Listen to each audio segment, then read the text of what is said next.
going on, everybody? Welcome to Hot 97 News, a brand new live news show where we talk about all the biggest stories across the country. It is Wednesday, March 18th. I'm your host, Lana Harris, here with Ronzel with 2 N's. What's happening? And Million. Hey.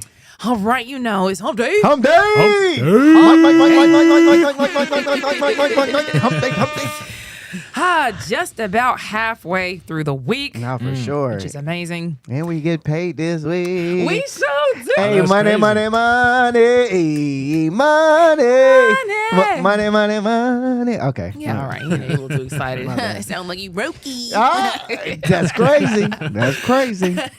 Okay. So obviously we're going to start off with Iran and the latest grumblings from there. We're not really going to get into the details of what's happening because we all get it at this point. The U.S. is winning. We're doing great. The Navy is gone over there and the Air Force is gone and the missiles are gone and whatever. So they're still fighting. They're still working everything out. And that's all going on. But the major news that everybody was talking about yesterday and talking about today is Joe Kent, who is a top counterterrorism official who just quit because he said Iran did not pose an imminent threat to our nation. That is interesting. I was watching something earlier on it. Apparently he used to work for the CIA at one point also. Yeah. Like, that's crazy. This is somebody that was like hardcore Trump, hardcore America, just backing out of a position. This is huge. This is the top counterterrorism official saying there's no imminent terrorism to counter. Oh my God. We ain't got no time. So he posted a letter about his resignation with an X post, and the X post said, after a lot of reflection, I've decided to resign from my position as the director of the National Counterterrorism Center, effective today. I'm leaving right now. I cannot in good conscience support the ongoing war in Iran. Iran posed no imminent threat to our nation, and it is clear that we started this war due to pressure from Israel and its powerful American lobby. He says it's been an honor serving under the president and under Tulsi Gabbard, who is the director of national intelligence and the leading professionals there where he worked at the center. But I think that's crazy. First of all, because nobody ever calls out Israel and its powerful American lobby. Mm-hmm. He must not want a job in office anymore. He doesn't want to be in politics anymore. Is that what it's looking like? He's done. To call them out is something. It's something. Oh. It is something. So he posted a long letter with that tweet, that X post, and I just screenshotted a little part of it, and it goes into a bit more detail. He says that early in this administration, high-ranking Israeli officials and influential members of the American media deployed a misinformation campaign that wholly undermined your America First platform. He's talking to Trump, and sowed pro-war sentiments to encourage a war with Iran. This echo chamber was used to deceive you into believing that Iran posed an imminent threat to the United States and that you should strike now. There was a clear path to a swift victory. This was a lie and is the same tactic the Israelis used to draw us into the disastrous Iraq war that cost our nation the lives of thousands of our best men and women. We cannot make this mistake again. I ain't never heard anybody go hard like that in our political streets, in anybody's office, in anybody's administration. He has the people shooketh. He says in that same letter that he supported what Trump campaigned on in 2016, in 2020, and in 2024, when he says Trump understood that the Middle East wars were a trap that would end in a lot of loss of lives and a lot of loss of resources. But he says that all seemed to change last June. And last June is when we joined Israel in striking Iran for the first time. So he's like, I don't know what seemed to happen here, but I cannot support this. That's what he said. So everything we've been told has been a lie? That's what he said. I was just saying that. So is all fabricated is what I mean. That's what he says. I feel like he said that too, and he resigned because they know if people just said they would have fired him immediately. Oh, 1,000%. You can't. Yeah, let me go ahead and get up out of here real quick. First of all, you can't. Most people can't really just explicitly say things about Israel. Israel is a very powerful ally of the United States of America. And you also can't just go against what the president is doing. You know what I mean? And that's why he did have to step down. You can't actively go against the war and work for the president who has said this war is what we're doing. So Caroline Leavitt, who is the White House press secretary, immediately put out a long post on X about this. And I actually couldn't even screenshot this for you guys. I had to just video record it so you could see exactly how long this was. I mean, she ran. Dang. to the keyboard or her phone, whatever she typed this on. She ran to it and posted this whole thing. And she basically says that what he just said is false, that the Iranian regime is evil, that the president tried to negotiate, but Iran would not agree to the terms. And most importantly, can you actually go up just a little bit and stop where it says the commander-in-chief? The commander-in-chief determines what does and does not constitute a threat because he's the one constitutionally empowered to do so. The people voted for him. The people must want this because the people voted for Trump. And finally, the absurd allegation that President Trump made this decision based on the influence of others, even foreign countries, is insulting and laughable. That's what she said. Of course you're going to say that. Somebody just outed y'all. Am I saying the wrong things right now? Am I saying the wrong things? No. Somebody just outed y'all. And It's what your opinion is. Okay, well, it's yeah. Opinion of a lot of people I've heard online. It just looks. My opinion is. Visually, I can see and I can read and I can hear. It looks like that was outed, and somebody says, "Oh no! Hey, y'all cover y'all ears. Y'all didn't hear that. Where's my neuralizer so I can hit y'all with the flashy thing so y'all can forget that he just said that we aren't really. They didn't even know they're doing what we saying they're doing. But that's just. I'm just looking. Is she trying to make the argument that Americans voted for this? Like this, we willingly just signed on to this war by voting for Trump. I didn't vote for him, but what I am saying is a lot of these people on the right was literally voting on this man because he said he was not going to get us in any wars at all. She was arguing that the people voted for Trump, thus whatever Trump wants to do and does is what they supported. And I'm assuming, but to your point, she means regardless of the fact that he explicitly said he did not want to do this on the campaign trail. It is quite literally not what they voted for, which was what Joe Kent's point was. He said, I supported what you said in 2016, 2020, and 2024. What you ended up doing is the polar opposite. So nobody's really getting what they voted for here, which isn't abnormal in our politics. Mm-hmm. You know, you kind of vote for somebody who says one thing and they all just do another. But the Trump administration is quickly jumping on top of this to say this guy doesn't know what he's talking about. And he is a conspiracy theorist and none of what he said is true. It's all nonsense. In fact, Trump was actually asked about it after it came out yesterday. And this is what he said. Read his statement. I always thought he was a nice guy, but I always thought he was weak on security, very weak on security. I didn't know him well, but I thought he seemed like a pretty nice guy. But when I read his statement, I realized that it's a good thing that he's out because he said that Iran was not a threat. Iran was a threat. Every country realized what a threat Iran was. The question is whether or not they wanted to do something about it. And many people, many of the greatest military scholars are saying for years that president should have taken out Iran because they wanted a nuclear weapon. Mind you, Joe Kent didn't say Iran was not a threat. He said they were not an imminent threat to our nation. The wording is very important here. You know what I mean? Because this is how, I'm not calling anybody a liar, but this is how people end up dancing around the truth. They kind of take the words and skew it. The man never said Iran wasn't a threat. I don't think anybody would say Iran wasn't a threat. The question again, was he an imminent threat? Now, Mike Johnson, I think, gave the clearest explanation of what this imminent threat was. So I actually want to break down his statement. He also said something yesterday after this letter came out. Mike Johnson is the House Majority Leader. He's a Republican. And this is what he said, and I'll just kind of pause it in the middle of it. Iran was very close to the enrichment of nuclear capability, and they were building missiles at a pace that no one in the region could keep up with. They were far outpacing our allies and friends and us in our defense capability because we had personnel, installations, members of the armed services, and civilians in the region. So right there. He's saying that Iran was making weapons faster than them and faster than people that they had as allies in the Middle East. So they had more than what they felt like they could keep up with or defend against.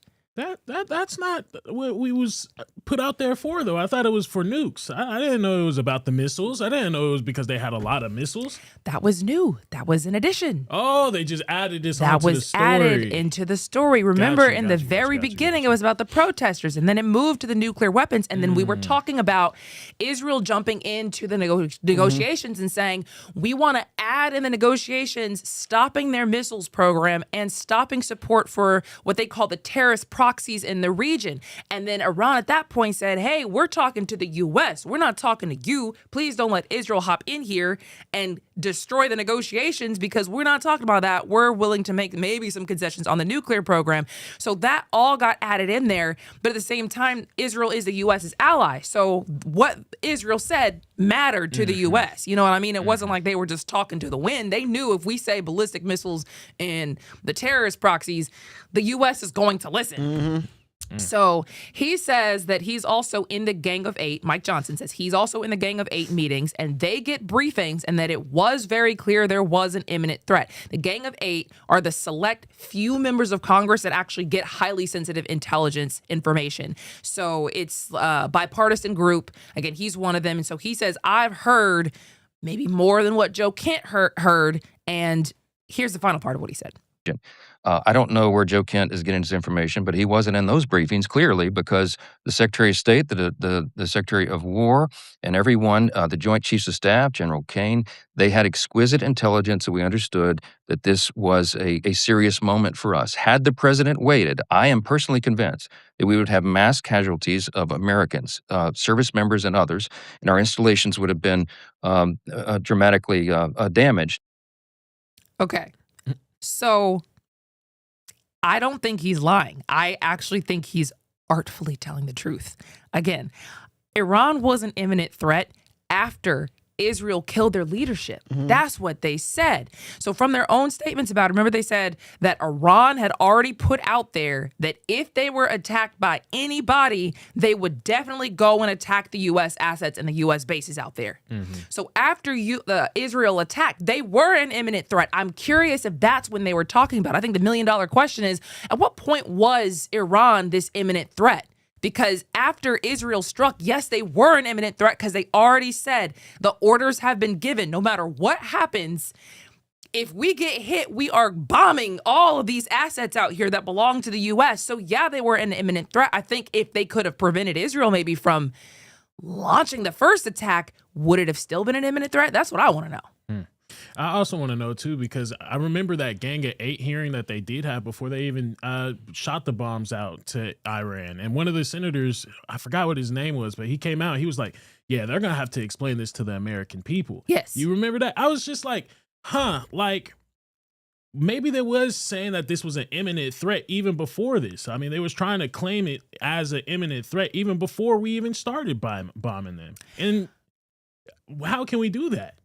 I don't think any other president, I would almost bet anything. I can't remember this. I don't want to say for a fact, but I'm pretty sure no other president has done something like this without at least explaining it to the American people, or coming before the American people and standing there and be like, look, this is why we got to do this.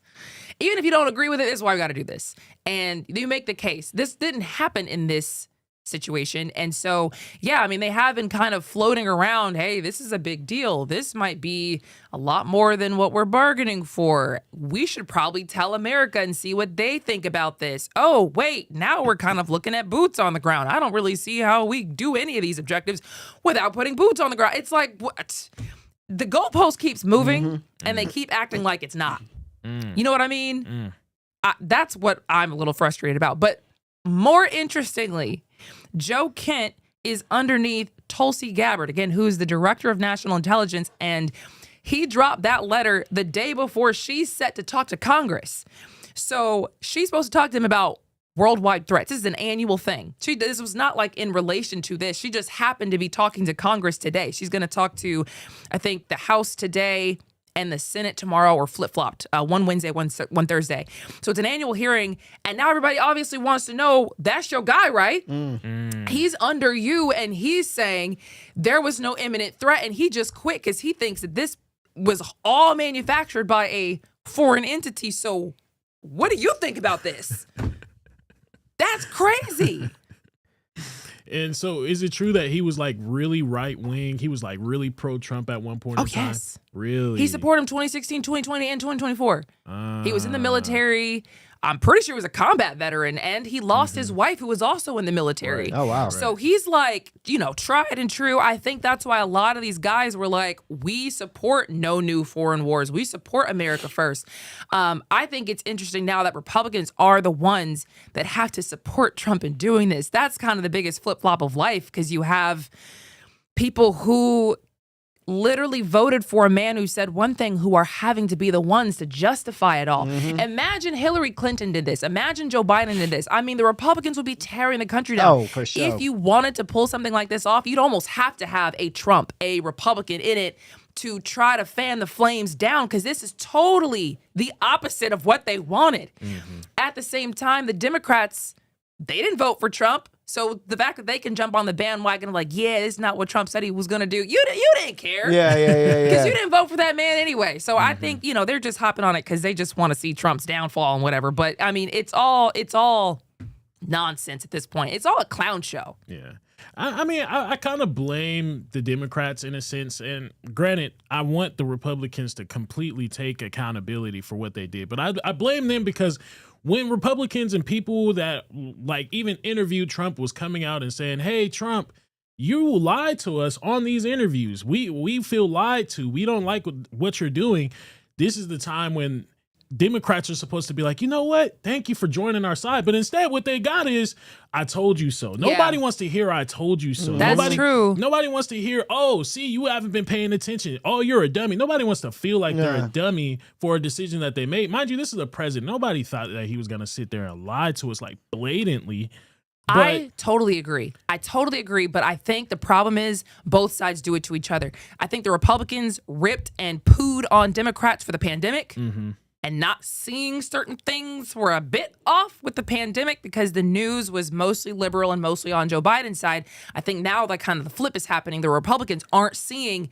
You might want to try to look at other news sources and see what everybody's saying. I think the conservative media did a lot better of a job with the pandemic and holding the government accountable. And I think liberal media right now is doing a lot better holding the Trump administration accountable with this because their people aren't in charge. You know what I mean? You almost have to watch the opposite people's news when a certain president is in charge, so you actually know, like, okay, they're putting their feet to the fire. They're asking real questions versus, this is fine, this is great, whatever you want to do, just do it, and, like, we'll just go along with it. I also thought it was interesting what's happening to the USS Gerald Ford. Do you ever wonder what it might be like for the actual military members and men and women who are out there as part of this effort? Because thousands of troops are in the Middle East, not on the ground, but as part of this Epic Fury effort to do this. And there is a New York Times report out that said that there was a major fire that actually started on this aircraft carrier. So they live here. Like, they live on these massive boats. Yeah. And the quarters are very tight. And apparently there was a fire that took like 30 hours to totally put out. Wow. And it's believed to have started in a dryer vent and spread through the ventilation ducts into a lot of different compartments. So this was like, a nasty little fire. 600 sailors lost their bunks because of the fire damage. And there are reports that they're sleeping on tables, sleeping on floors, living in crowded, degraded conditions during the operation. What? Can't use the laundry facilities right now. So I heard, some of them trying to just wash their undergarments like in the sink. Yeah. Because the laundry facilities got burned. 2 sailors got injured from this, non-life-threatening, but dozens of crew members reportedly got smoke inhalation, and there are 4,500 people on board. Oh my God. Imagine this is your, you know what I mean? Like, go ahead. Go ahead. No, well, I had a few. I got a bunch of homies that are in the Navy. Well, that were in the Navy. They're not anymore. They say, those ships suck. yeah. They say being on those ships is the worst. I hear the same. Being deployed on those ships absolutely sucks. So now you throw a fire on top of that, bruh. Oh my God, that really sucks. Mind you, they've been out for 10 months. This is their 10th month of deployment. That's not like normal. This is inching on like, what was it, Vietnam kind of status? Yeah, this would surpass the post-Vietnam record if they extend this into May, which would be potentially a 1 year at sea situation. So they actually were supposed to only be out there, at least the typical deployment is for 6-7 months. They're on month 10 and Are they leaving yet? I don't know. They're also reportedly operating under dark wartime communication conditions, so I don't think they can really talk to their families like that. For real. Dang. Well, know what that means. So to help, the Navy is sending 1,000 replacement mattresses, 2,000 clothing items, sweatsuits, and stuff like that because a lot of people, it was a fire, lost their clothes. I hear that there's the USS George H.W. Bush preparing to deploy and maybe relieve them. Maybe that goes to port for a little while.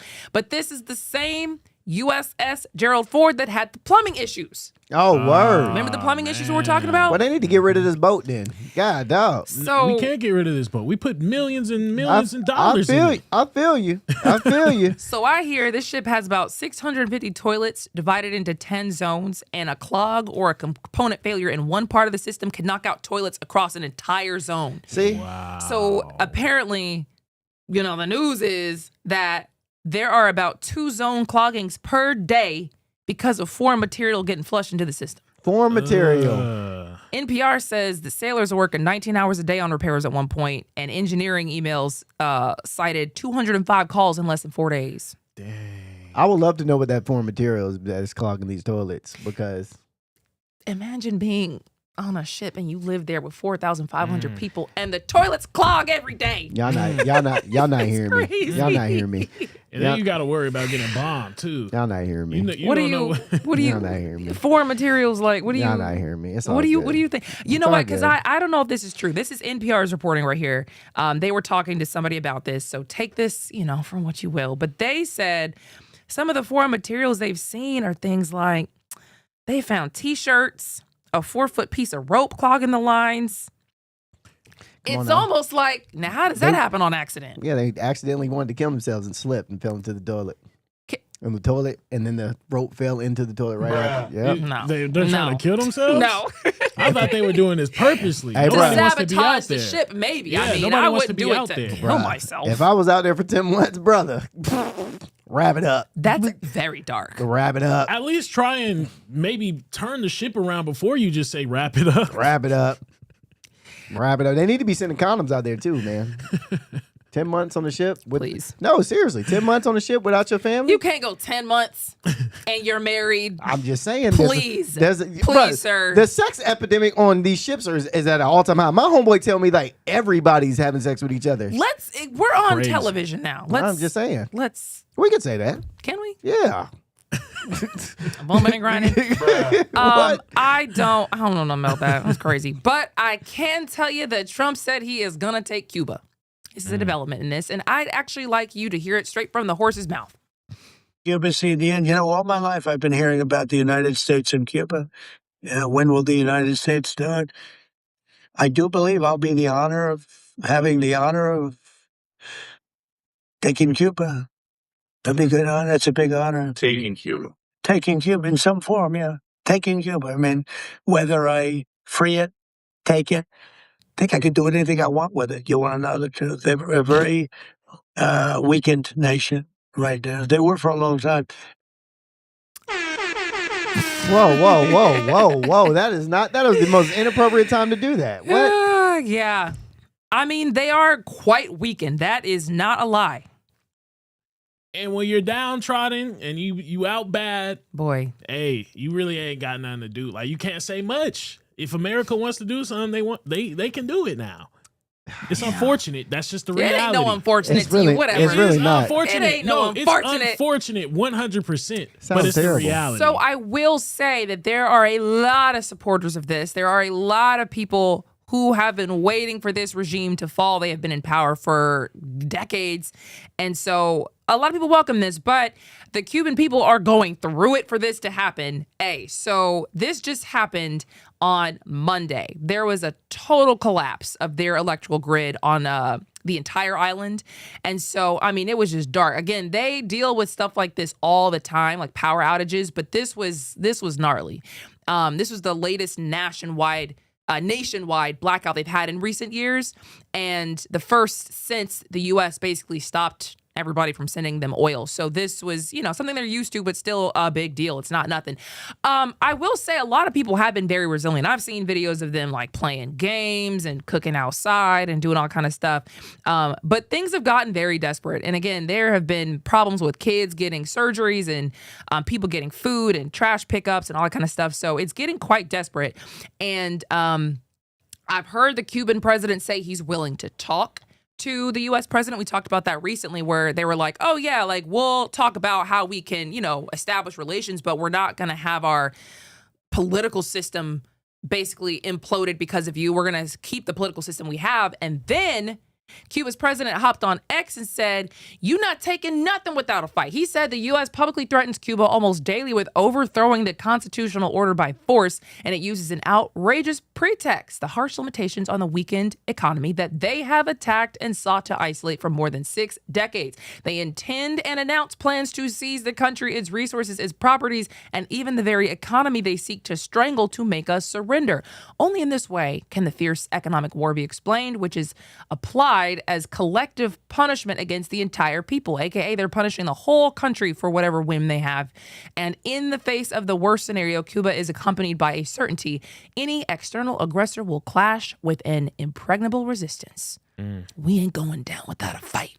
It's what I just heard. Yeah, they ain't really got too much to fight with, though. That's the thing. They don't have much to fight with. That's the issue. You can say all them threats you want to say, but if you ain't got nothing to fight with, then it really don't matter. You dig what I'm saying? Because Venezuela said the same thing. For sure. Dang near. Yep. And they just swept in and kidnapped their president. Come on now. So, and their new regime is just doing whatever Trump wants. Trump says he's like just loving Delcy Rodriguez, who's the new leader after, Maduro left. That was his VP. She's now in charge and she's doing whatever Trump wants. So, it's going well. So, a lot of people looking at Cuba like, what can you really do for real? Y'all not about that life. So, I don't know. We got some China news and some Africa news after the break.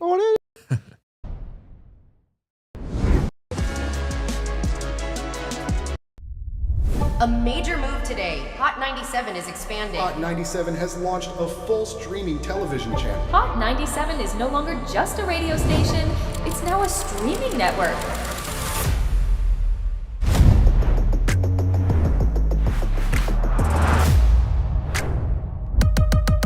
Welcome to Hot 97 News. Let's dive into the news because the news has been newsing. Hot 97 Mornings with Mero. We got Shiny Culture in the building. Leah Bell in the building. Good morning. And DJ Cass One. You know what it is. You know how I get down with the Funk Flex energy, baby. Let's get it, Flex. Nobody don't want no smoke. Wow, it got spicy real fast. Here for it all. We're here for it all. Let's go. Mariah Carey takeover. The people made it happen. Yeah. I'm coming around to all the classrooms and we turning up. Good morning, students. My name is Wale. Aren't you supposed to be in class? I'm Where are you supposed to be? Oh, I'm you supposed to be in class, man.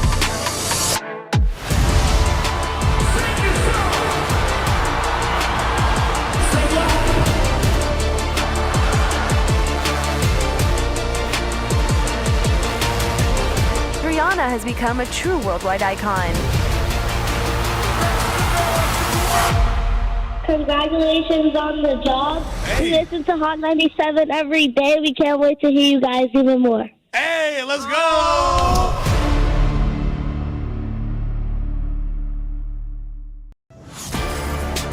Get ready.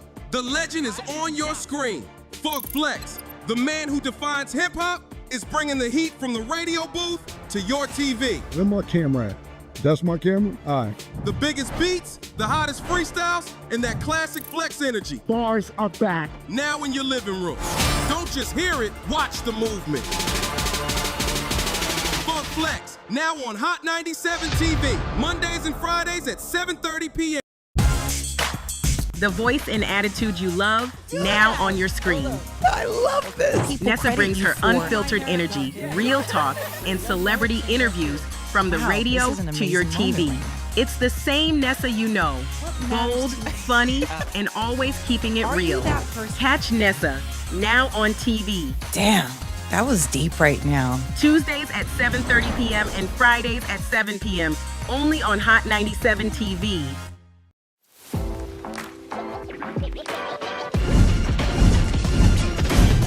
Welcome to Hot 97 News Atlanta. First, here with Rondell with 2 N's. What it do? Give it up to you. And Million. Hey, the fact that this is a reality. Brand new live news show. I'm your host, Lana Harris. There is so much going on in this country and in this world. Civil unrest. Nobody's going to trust that. Any of this sounds, like I said, it sounds good. Yeah. It does sound beneficial.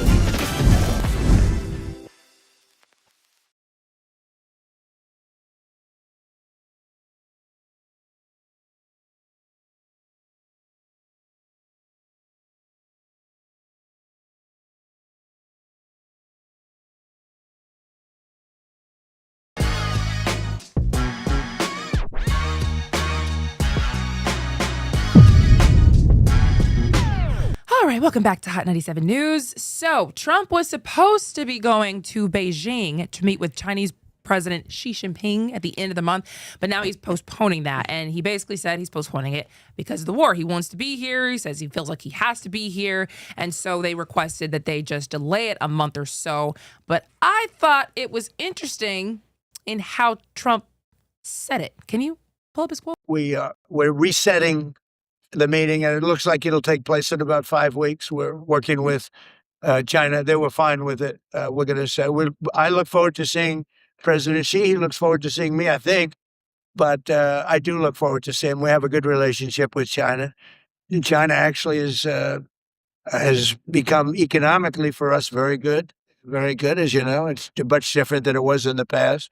And we have a very good working relationship with China. So we're making it in about 5 or 6 weeks. So they're boys now. What is going on in this world? Million has been fighting against China for Trump for months. Months. Well, to be fair, I mean, this is the argument that they was. To be fair, this is the argument that they were saying when it came to Venezuela, Russia, our adversaries, also including China, was working with Venezuela, and we was trying to stop them from doing that. It's just like, you know what? Go ahead. You know what? Talk about it. Maybe this was the plan all along. Maybe the plan was to cripple China to the point to where they do feel comfortable with us and they do call us buddies. Cripple China? Have we crippled China? I mean, they're asking us to open up that Strait of Hormuz and let them operate over there. I mean, what's going on there? No, we're asking China for help. We're asking them for help. Fair. I remember that, but I also remember China basically asking, like, hey, chill.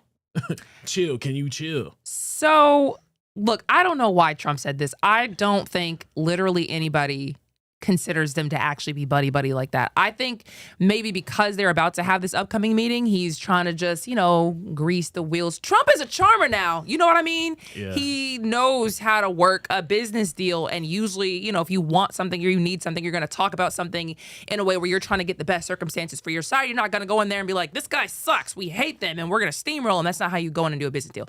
So I don't think maybe all that was true. I just do think it's interesting because, to your point, we're trying to take Greenland because of China. We have to attack Cuba because of China. We gotta attack Venezuela because of China. And Russia, who's also making out very well with all this situation. Russia is rolling in dough because of this Iran situation. So I looked into it, and China is actually low-key making out well in this war. Wow. I don't know if they are for sure. This is just what I peeped. So I just figured I would lay it out.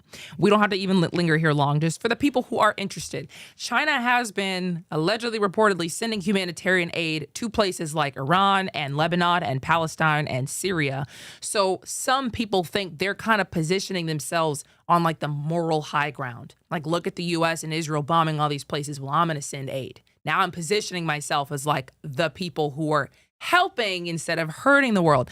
The U.S. asked China for help with the Strait of Hormuz. So now China is a player in all this, but they're calling for peace. And they don't have to be involved in the fight. They get to decide whether or not they send ships. And they've already said, we probably are not going to be doing that, despite the fact that they need the oil the most.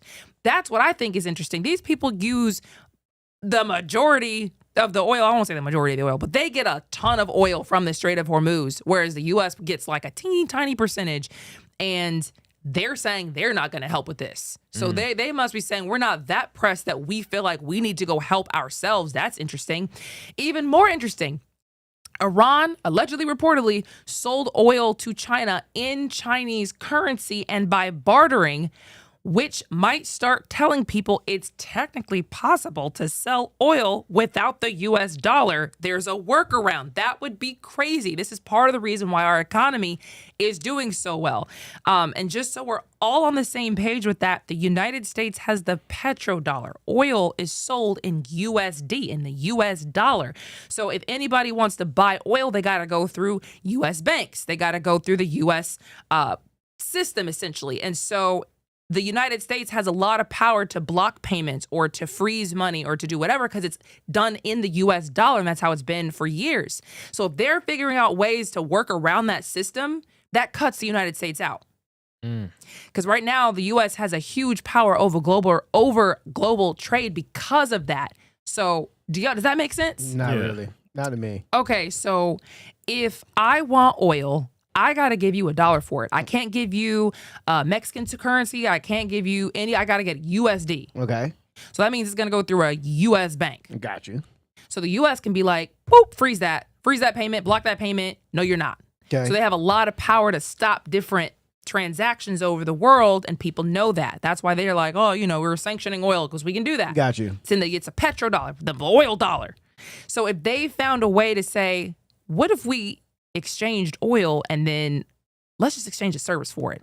Or I'm going to do this in Chinese currency instead of the US dollar. I got you. That cuts the United States out of it. People don't just do that, and that is interesting. I don't know if that's ever been done before because I guess I could have looked that up. I didn't look that up, but China is not doing the worst in this conflict, not to mention the fact that as the U.S. is expending all these resources in Venezuela and Cuba and Iran and wherever else we are these days. When were we in Ecuador the other day? Whatever drug operation we got going on out there.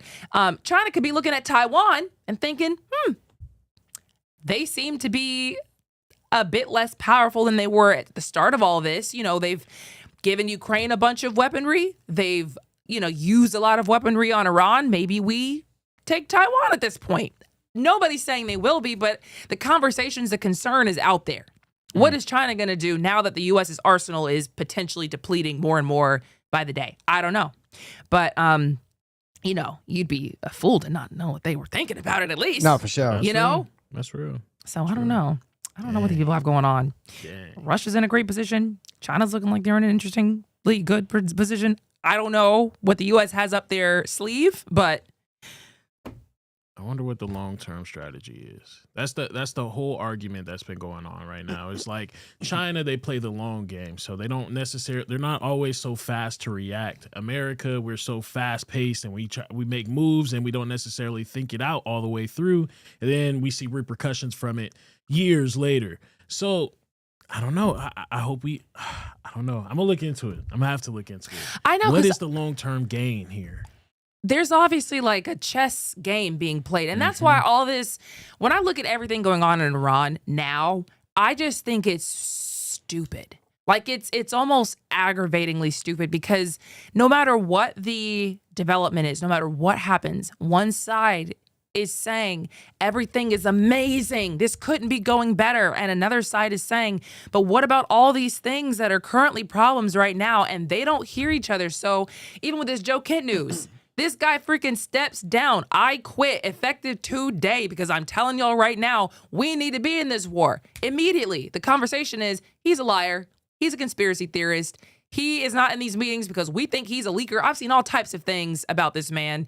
And now he's just discredited and he shouldn't be taken seriously. Other people take him very seriously. So it's like no matter what happens, nothing's going to happen. So we got one side of the country who is down for this war. I mean, they're getting told it's like the best thing since sliced bread. And there are legitimately people who think the U.S. had no choice, that they feel like Trump did this to save the world, to save Israel, to save the United States, to save, everybody. And there are some people who just say, this was not necessarily, and y'all could have just talked about this. I think where I'm annoyed is that, again, this has been going on for decades. This is the same storyline that's been playing out over decades. So I look at this and I'm like, these are just rich and powerful people playing a game with lives right now. And this one storyline has just taken all these decades to play out. But here we are. The only thing that's really changed is like new people get born and new people die for it. But they've been dancing around this since, 9/11 really, and it's like so many things have happened from that same plot line. Some of the same lawmakers are still in power, have been in power this whole time, and they still haven't figured this out. And now people are dying. It's like, bro, it's too much. Y'all don't see it. Y'all don't like. I see it. They don't irk your souls. I see it. Trust me, I see it. I just came up with this crazy thought in my head. What if America was to collapse? I was afraid that China was going to take over. Maybe it's our people that we're supposed to be working with that will take over. I'm not going to say their name. I would hope maybe that's the plan. I would hope the U.S. doesn't collapse. I would hope that they can all figure this out because there's a lot. The fact that we're printing money, there's so many things that hinge on so many things, and that we won't get into it because that would take more time than we have to really get into. But I'm hoping that at least the Trump administration knows that America has legit problems financially. We're in debt. That's not a secret. So I'm hoping that the things they're doing somehow just helps the U.S. get out of debt and makes this world safer and better for our kids. You know what I mean? Because right now, it shouldn't have been a situation where life is harder. It shouldn't have been like where our parents can afford 2 and 3 houses, or I got a home over here and a vacation home over here, and I got an Airbnb over here. Some people's parents are loaded. And you know how they had that story the other day where they were like, oh, kids are moving in with their parents, and they're being their parents' chef or their maid or doing the laundry or doing the whatever because they can't afford a house. Yeah. Why are our parents doing better? Why do our grandparents do better? Like, why is life getting worse when there's way more money in the world? True. They literally print money and people are still starving. How does that work? So, anywho, let's move on. Sorry, I didn't mean to do all that. Let's talk about Africa news. Y'all already talked about Africa news? Olela, olela, olela, olela. You see, you're going to feel real bad. You're going to feel real bad. Because it's not even all like, he's just making it up. He's just trying to be African. He's literally just trying to be African. Because you think they're all just like, no. You need a boo. We have a boo. You know what's crazy? That line in Lion King means, oh my God, it's a lion. Oh my God. That's the line. Oh man. Okay, so Africa news. I was so excited about this because the U.S. is not talking about Africa news at all. The U.S. basically says, yeah, slavery happened and that's it. We don't talk about them beyond slavery at all. So the United States created a program in September 2025 to make a 5-year health deal with African countries. It was called the America First Global Health Strategy. And with that, basically the United States was going to give a boatload of money to African countries, like hundreds of millions of dollars, and supplies and support for disease programs like AIDS programs or disease surveillance or lab work, outbreak response, whatever. So they're going to get all this money. And in return, those countries would agree to share health data and samples during outbreaks. So like the African patient's blood and saliva and nasal swabs, virus samples like Ebola or whatever new unknown virus, outbreak information. So some countries are a little wary about that because they feel like they're going to take all that from Africa, make a vaccine overseas, and then not give the vaccine to Africans. Duh. Or make sure it's affordable for Africans. Richer countries are just going to get it.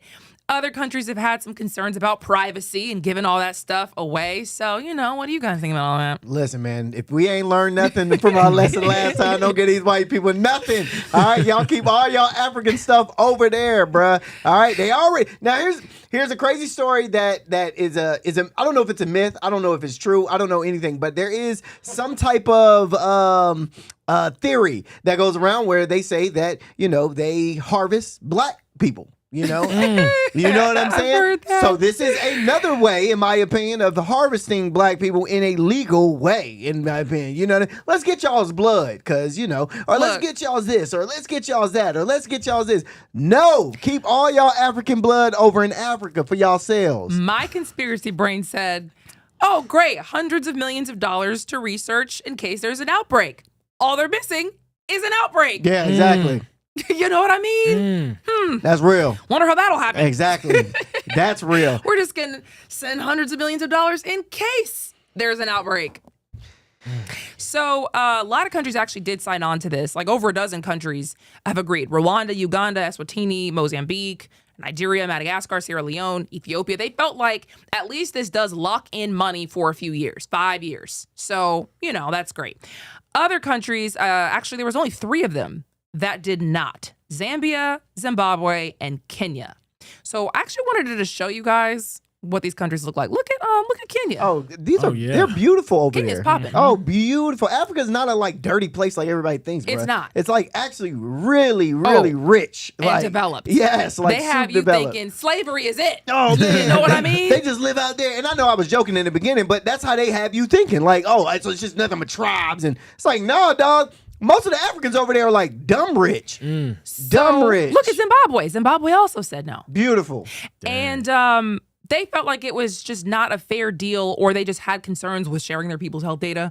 And again, if they were going to benefit from whatever medicine came out of it. Because before this agreement with the government, there were aid groups that would go in there and help with this stuff. And it didn't require an upfront financial promise. What's the word?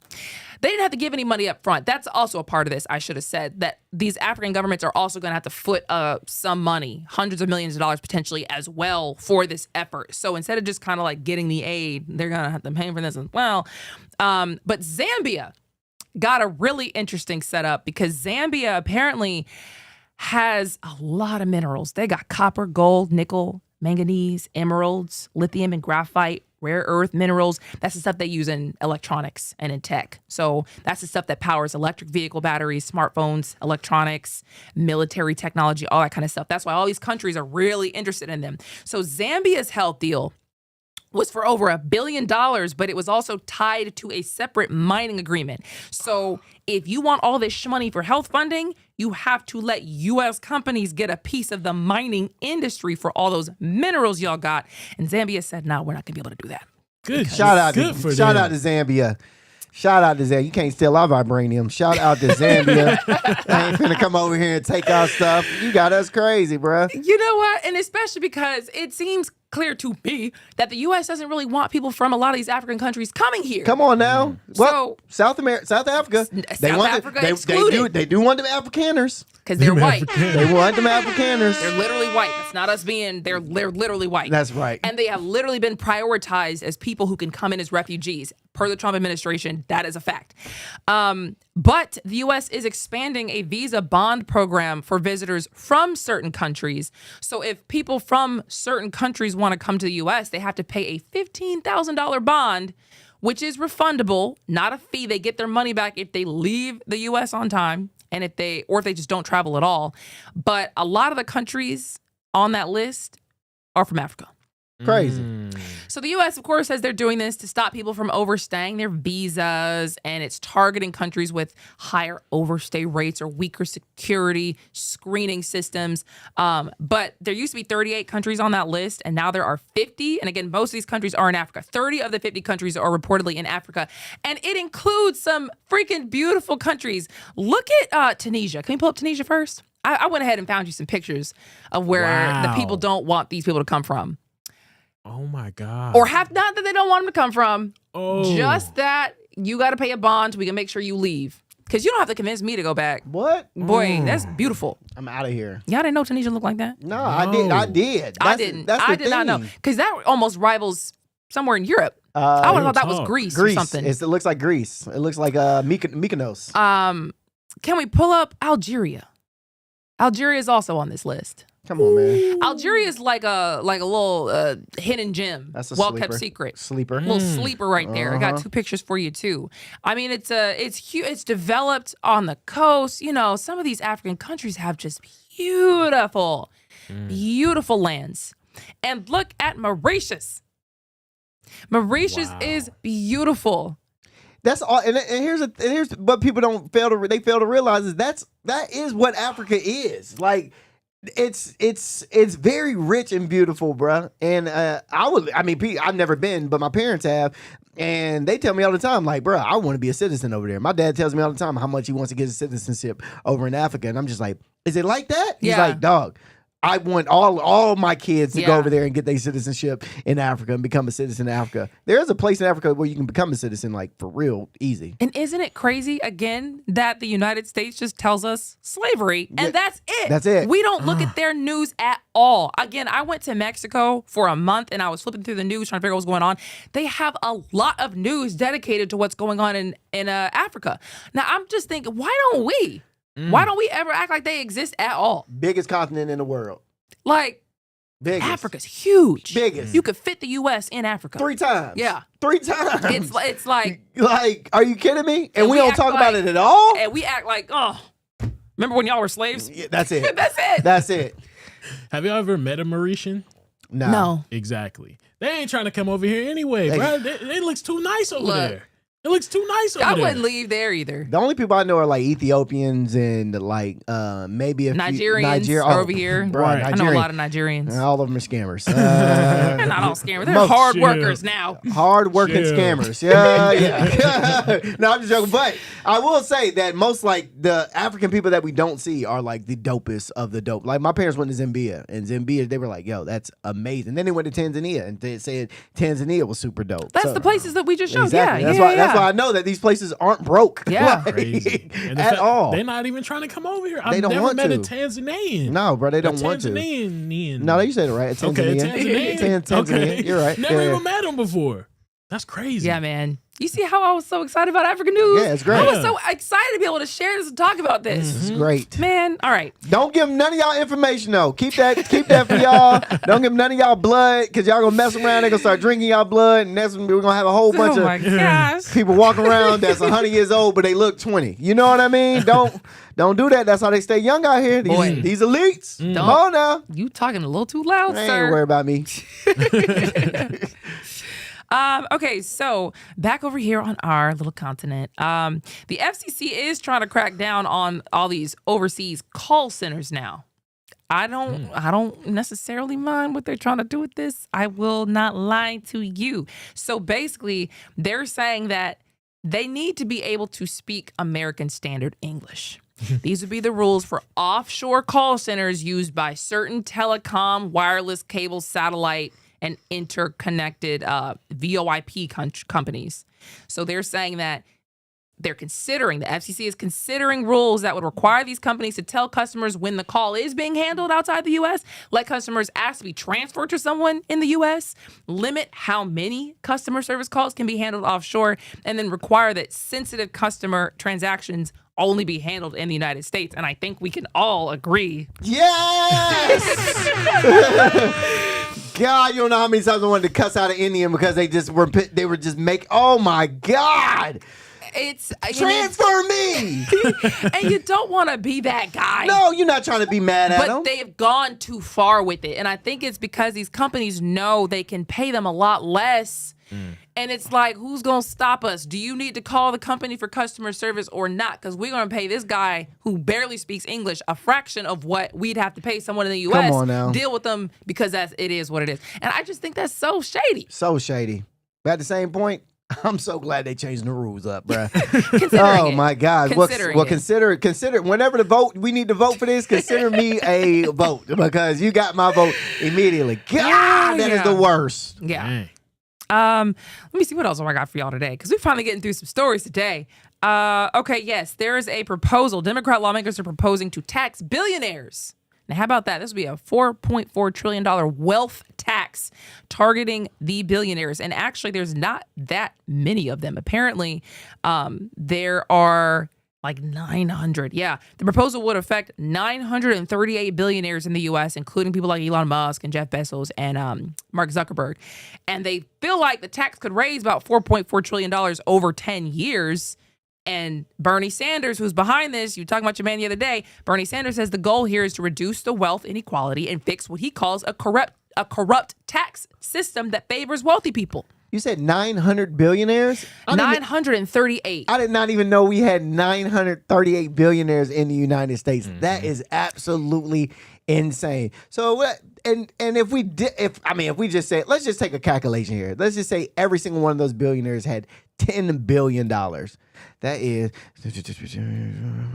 That's about a bunch of money. All right, good luck. That's a bunch of money. That's a bunch of money, okay? So this plan would put a 5% yearly tax on wealth over $1 billion, and that'd be a tax on total assets now, not just their income, because, some of these people got stocks and investments and, properties and whatever. So a tax on total assets. I just think that they say stuff like this and then it goes nowhere. This has been introduced, this has been read, and it's gone nowhere. True. It's not going to happen because our politicians are getting paid. Their palms are getting greased by those billionaires that they're claiming to tax. You mean the same Jeff Bezos, Elon Musk, and Mark Zuckerberg that were just at the White House? Hello. Right. Those people? Those people. Huh. Yeah. You think they finna pay you to make them lose money? That don't make no sense. No sense. It's not going to happen. They could raise minimum salaries for public school teachers. They could build affordable housing. They could lower child care costs. They could expand Medicare and Medicaid. I mean, you could just freaking dish out money. Yeah. But that would kind of make you not socialist, because that's not, it's just, they're clearly exploiting the tax code to not pay what the rest of us have to pay. For sure. So if you fix that, it's just like they're not paying into the taxpayer pot. Nah. The richest people aren't putting money into the taxpayer pot, so now we don't have money for anything. You know what I mean? Makes no sense. It doesn't make any sense. It's so backwards when you think about it, bro. Like the dumbest person could be like, that's stupid. It makes sense to change it to where at least they have to give some kind of proportion. A lot more than what we got to get. And they probably wouldn't even notice it. Bro, what? These people don't even spend their own money. They get like a loan that's backed by a property that's backed by, they don't even spend money for real. They spend the bank's money and the bank and they just pay the bank back. But at the end of the day, you really not spending no bread, bro. All right, well, final thoughts. It's not going to happen. Good luck. It's probably not going to happen. It's one they just say just to get the people going. But they should. Okay, we do have to go to a quick break, and we have a lot of Atlanta stories after this.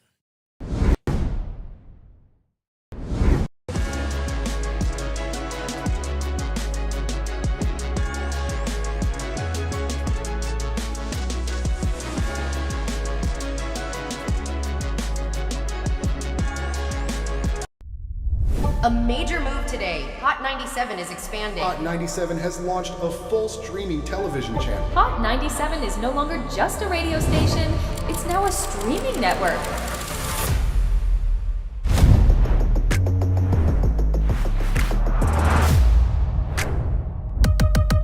Welcome to Hot 97 News. Let's dive into the news because the news has been newsing. Hot 97 mornings with Mero. We got Shiny Culture in the building. Leah Bell in the building. Good morning. And DJ Cass One. You know what it is. You know how I get down with the Funk Flex energy, baby. Let's get it, Flex. Nobody don't want no smoke. Wow, it got spicy real fast. Here for it all. We're here for it all. Let's go. Mariah Carey takeover. The people made it happen. Yeah. I'm coming around to all the classrooms and we turning up. Good morning, students. My name is Wale. Aren't you supposed to be in class? Where are you supposed to be? Oh, man, you supposed to be in class, man.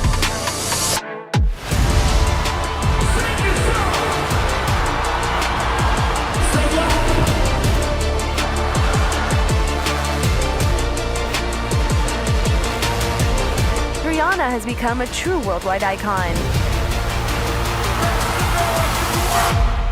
Congratulations on the job. We listen to Hot 97 every day. We can't wait to hear you guys even more. Hey, let's go!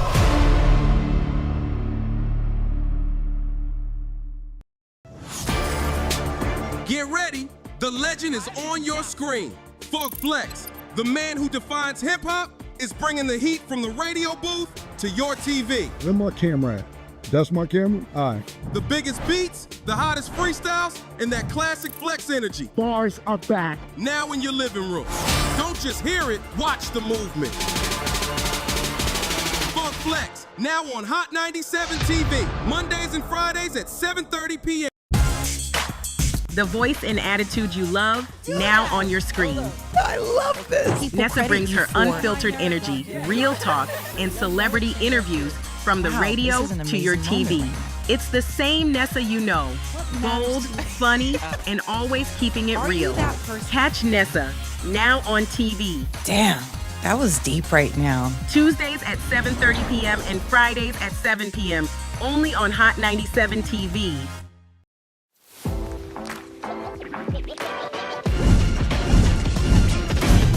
Welcome to Hot 97 News Atlanta. Chris here with Rondell with 2 N's. What it do? Give it up to you. And Million. Hey, the fact that this is a reality. Brand new live news show. I'm your host, Lana Harris. There is so much going on in this country and in this world. Civil unrest. Nobody's going to trust that. Any of this sounds, like I said, it sounds good. Yeah. It does sound beneficial.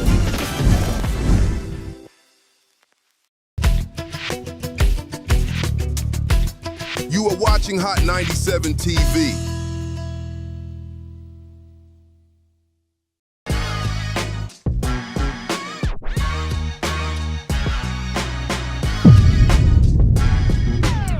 What's going on, everybody? Welcome to Hot 97 News Atlanta. This is a brand new live news show where we talk about all the biggest stories in the city. I'm your host, Lana Harris, here with Rondell with 2 N's. What's happening? And Million. Hey. All right, y'all. Yeah. Let's get into it on a Wednesday. Little wondrous Wednesday. A welcoming Wednesday. Okay. A wonderful, welcoming Wednesday. All right.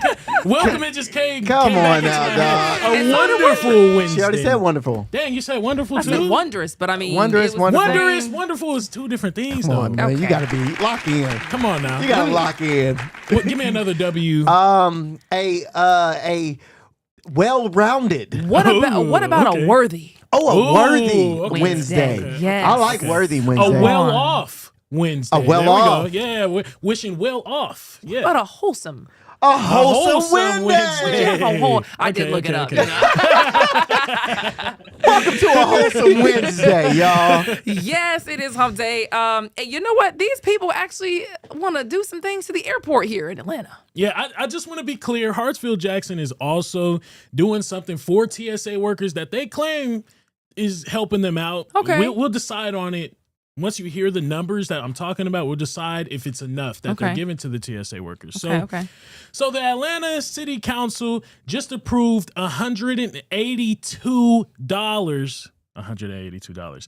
The Atlanta City Council just approved $182 million for future work at the Hartsfield-Jackson Airport. Wow. Shout out to them. The money is connected to something called the Aviation Encumbrance Program Capacity. To put that simply, it's just basically a program that the city uses to refill the airport's budget for certain projects. And they didn't give us specific details about like how the plans is actually going to come into play. But what we do know is that the airport is focused on expansion and improvement. Some of the things that they did say that they're going to be expanding and improving is fixing and upgrading concourses, basically where the gates are. They may be modernizing the gates. They said they'll be modernizing Spirit first. Everybody else gets second, third. They didn't say that. Oh, I was about to be like, ain't no way. I would actually not have been surprised because it wouldn't take much. The bar is already so low. Okay. I have been over to the Spirit side, and y'all side does look like Section 8. It's not a gonna little lie. lackluster. Yeah, it looks It's like small. Yeah. What was he doing on the Spirit side? I was at the Frontier side, actually, so just a little bit step up. But, Okay. I thought you were going to say you were lost. No, I wasn't lost. I actually went there on purpose. Wow. Unfortunately, yes. Wow. All right. Also, real quick, since I want to talk about Spirit, Just a real quick headline if we want. I skipped it on purpose, but there was like an airport. Something happened with a Delta flight again where they had an emergency land, and that was on Monday. Just saying, that's Delta for you. That's Delta for you. Yes. But anyways, another thing that they'll be doing to help out with the project and the money that they got, they're going to be paying engineers and designers to plan certain projects, and then they want to improve other airport areas like roads. They want to improve buildings, etc. And they want to keep systems like the planes running and updated. Now, the city council approved it on March 16th in 2026. And again, they approved close to $182 million. That's a big amount that they just agreed to. Y'all know TSA is hurting right now. Yeah. TSA ain't getting paid. And to be fair, it's not the airport's fault that they're not getting paid because TSA is funded by the federal government. But the city of Atlanta and the airport said they are trying to do something for the TSA agents. Right now, they said on March 16th, the city put out a message saying they're supporting TSA by giving them 2 meal vouchers per shift. They're allowing to have free parking. They're allowed to have free parking at the airport. They're receiving free MARTA Breeze passes to get to work. And some airport concessions are offering them discounts. Do y'all think that's enough when y'all hear $182 million? Flip all of that. All right. So the free parking, you charge somebody to use your parking spot in the thing. Hey, them 2 meal vouchers, flip those. You know what I'm saying? That's about $40 a piece for the meal vouchers. And what was it $40 for the meal voucher? Because it could be like I don't know. It could be you 20. Could get a pastry. You know, but you flip it for $40 though. You dig what I'm saying? And then you take them Breeze cards and you flip the Breeze cards, bro. You flip the MARTA Breeze cards. You know what I'm saying? You can make a couple extra dollars by flipping this stuff if you don't actually need it or you don't actually want it. You know what I mean? But you do mean a couple extra dollars. Yeah. You ain't gonna make. You ain't gonna. But they getting this every day though, right? If they get, it this says per shift. Bro, that's what they get. Yeah. Well, per shift with the meal vouchers at least. Bro, so that's Monday through Friday or through Sunday. How much is the meal voucher for? That's what I was trying to figure out. They didn't necessarily specify that, but I mean, come on now, they probably ain't giving them like $40. No. But some of these restaurants cost like $40 to get something. For sure. You could either get a meal or a drink. Which one you want? I'm sure they probably chose specific restaurants that they could go to anyways. But look, you go to Popeyes, the Varsity, exactly. But the peep McDonald's. it though. If you sitting in the airport, right, and somebody come to the restaurant, you like, hey, bro, I got this meal voucher. You give me 30, and you can have it. It's, you know what I'm saying? If it's 30 for 30, like if I know I'm about to go eat. Oh yeah. And just switch me. I need the money. You need the food. Take Take the voucher. You out of here. Not a bad idea. 30 for 30. You ain't lying because I was thinking, I was like, yeah, this is cool for them while they're at work. Yeah. But people got families at home. They still can't provide for their families back at the crib. Not for sure. Hey, how y'all doing, baby? Hey, baby, what's for dinner? It don't matter. I already ate at the crib. What you gonna do? Oh no, y'all want to go get something to eat? We gotta go back to the airport. We gotta go back to the airport and eat. That's what I'm saying. Man, what a disaster!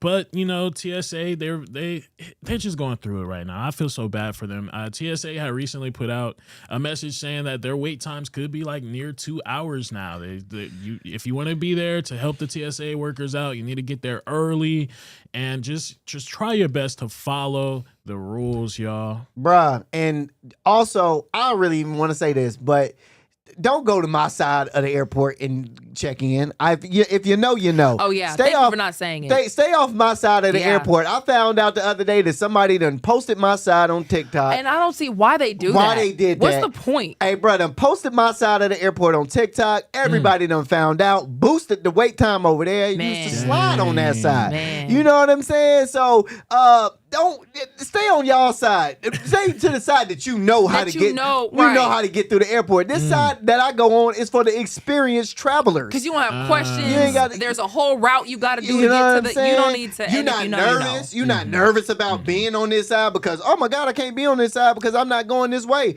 No, man, y'all doing too much, man. Stay on y'all side. I will say too, if you go over to that side, it does take you a long time. If you need to get to the other side, take a minute. You may as well stay on your side. Don't come on my side trying to. Oh, I need to go. I heard you can get over here faster. No, you can't. Not because you don't know you're going. Actually, you can't even fly on that side. And real quick, because I just want to make sure we set the record straight. I do believe they were taping up a Spirit a plane the other day? Oh, they were. I thought that was fake news. I thought it was AI. I did too. That was AI. I did too. No, I think it was a special. No, it wasn't AI. That was AI. A special plane tape. That was they taped up a whole wing. That was AI, bro. That's what I'm It trying to was say. an aluminum-based industrial tape specifically engineered for aircraft. It is FAA approved, but I ain't ever seen them taping it up a Delta plane. Oh, you know man. what I mean? Pull up some stuff where people was getting beat up on Spirit. That's all I want to see. Oh, bro, I wanna would see rather that. y'all That's all I wanna beat see. people up than have y'all tape the plane together. Oh. Period. Oh. Because I'm gonna be minding my business while whoever's getting beat up, and y'all might not make it to the ground. At least we don't have any terrorist threats or anything on our That's planes because nobody's either. on the plane. No, flat that's out. because if you do something, the people on Spirit is gonna protect you. Aren't they on bankruptcy right now? And also, Spirit's gonna go down anyway, so ain't nobody trying to terrorize the plane. They like, this plane about to crash anyway, so what? We don't need to terrorize. We don't need to be like, bomb, it's gonna go down. Okay, all right. It is what it is, man. Yeah, it is. It is. Let me see his Spirit real quick. I think they bankrupt. We don't want to. We do not want Spirit to be great. We don't want Spirit to be great. Oh yes, Spirit Airlines bankruptcy exit plan hit by soaring fuel costs. It's just that's the latest news. But they'll be all right. Yeah. They'll have you flying on there in no time, million. No worries. Okay. In the meantime, no shady Spirit for real. You know, you get people where you're supposed to be. It's just a joke. Okay. Atlanta's firefighters are suing the city, man. I told y'all about this last week. I mean, I put it in there because at first I was like, like this is our first responders complaining to the city that they want to make certain changes. They're not getting those certain changes. They're serious about it. They're suing the city now. I love it. I love it. So just real talk. Just a real quick recap. The union, Local 134, that's the union that the firefighters use in Atlanta. The union says city leaders are refusing to honor a labor contract that was already approved by the city council. The city council signed off on this contract that the union gave. The contract covered a list of changes. They wanted better pay, and they got it in that contract. They was trying to better the equipment that they use. And the biggest part of the contract that I didn't mention from the other week was they wanted to change firefighters' pay schedule, actually. Instead of getting paid once every 28 days, they wanted to get paid every 2 weeks. Ooh, you couldn't pay me once every 28 days. I don't know how they doing that in general. Check look big. It do look like, oh man, this check is amazing. And at the end of them 28 days, I need another one. Right. Need another one. I couldn't imagine. So these are the changes that the city council has signed off on. And Andre Dickens, our mayor of Atlanta, apparently he is refusing to sign because the union held an election for the president. So they put in a new president recently, and some fishy business happened. So it led to the union having to have a whole new election in May for the union's president. And Andre doesn't want to sign a contract with that new leadership that's in place right now because it may change in the future, is basically what he's trying to argue. But the firefighters are arguing that their union president has nothing to do with the changes that they want. It has nothing to do with the pay that they want made, because again, getting paid every 28 days is like crazy. Yeah. Crazy. Yeah. And also there's, basically they're claiming that the city, when they did sign, they acted like the deal was real for like 6 months. So they was meeting the requirements on the contract for 6 months. But because Dickens didn't sign, it switched up real quick. So now things are going back to how they used to be on them, and they're just not used to that. So now the union has now filed a lawsuit. A court may have to decide whether the city must honor the agreement, even without the mayor's signature. So we'll just have to see. This is our first responders, though. You know what's crazy? I'm listening to this. I'm like, this is one of these problems that just doesn't need to be a problem. Yeah. You know what I mean? What are y'all doing? Yep.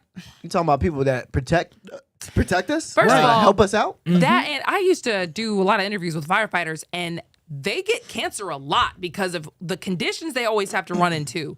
All that burning chemical and all that, the black smoke gets on their necks, gets on all that stuff, it gets them cancer. So whatever these people need, It shouldn't be no question if No- you ask No me. issue. No question, no delays, nothing. It doesn't matter about no union president. Get it done. Get Right. it signed. Yeah, 28 days though is a lot. That's like most teachers get paid once a month. They get paid once a month, but it sucks because you look at that check and it may be like $7,000, $8,000, $9,000, and you go, okay, $9,000 one big check, cool. But once you pay them bills, do this, do that, and then you down to $2, and it's like, hold now. See, every 2 weeks you can rationalize. Every 2 weeks you can still getting paid the same amount of money. Yeah. In the month, but you can rationalize it. You can see, be like, all right, I know I could pay this bill right now. Yeah. And then at the end of the month, I ain't got to pay that bill because now I got this check coming in. You know what I mean? We good to go. But yeah, 28 days on that, and especially as a firefighter, come on now, bro. Yeah. Come on now. Like you said, first Too responders. much. First responder. All right, now look, this next story. Look now, there's a 4-year-old who came home with 3 broken toes. Mom says the daycare didn't call her about it and won't show the tape of what happened. Yep, I'm gonna need them. I'm gonna need your toes. Somebody's toes. I need somebody's toes. I need somebody's fingers. I need something need to get broken on y'all. Ain't no way. So let me start by saying this. So she comes home. The 4-year-old comes home. 2 days later, doctors tell her that she has 3 broken toes, and nobody at the daycare wants to pick up the phone or say a word to this lady. That situation, Prince Calloway says, happened to her daughter Jada at Cornerstone Academy of Stonecrest. She picks up her daughter. Instead of urgency, instead of concern, she gets a casual, "Oh yeah, by the way, she hurt herself on the playground. We had to give her some ice." Ice for 3 broken bones. Ice. Now, fast forward 2 days, Jada is still in pain, so her mom takes her to the ER. That's when doctors confirm the injuries are serious. 3 broken toes on her right foot. Wow. And now the question becomes, what really happened? Right. Because here's where it gets crazier. Calloway says the daycare has surveillance footage of the incident, but won't show it to her. So now you've got a child seriously hurt, no clear explanation, and footage that could cover and that could answer everything. Just locked away. All right. So there was no callbacks. Nobody answered the emails. Nobody wanted to talk to the mom. So now let's talk about the bigger picture. State records. State records show the daycare is technically in compliance at 96%, but still had 15 violations just this year. And this isn't isolated. Other Cornerstone locations have had fines tied to kids getting hurt, including broken bones and even child left alone on the playground for 24 minutes. 24 minutes on the playground by yourself is crazy. That's a lot for a kid. A lot. A lot could go wrong in 1 minute. Exactly. So now Princess Calloway has pulled her daughter out and she's asking the question every parent is thinking. If my child got hurt like this and nobody told me, what else are y'all not saying? See, and my first question is, like, can I accuse one of y'all for child abuse? Because I don't care how I need to get this video. Somebody's escalating it somewhere where y'all gonna have to show somebody what happened. Even if you say you can't show me, why don't you go ahead and show the police? Because I don't know what happened. Did you stomp on her foot? Did another child stomp on her foot? Did somebody drop something big on her foot and not say anything? I mean, I don't know.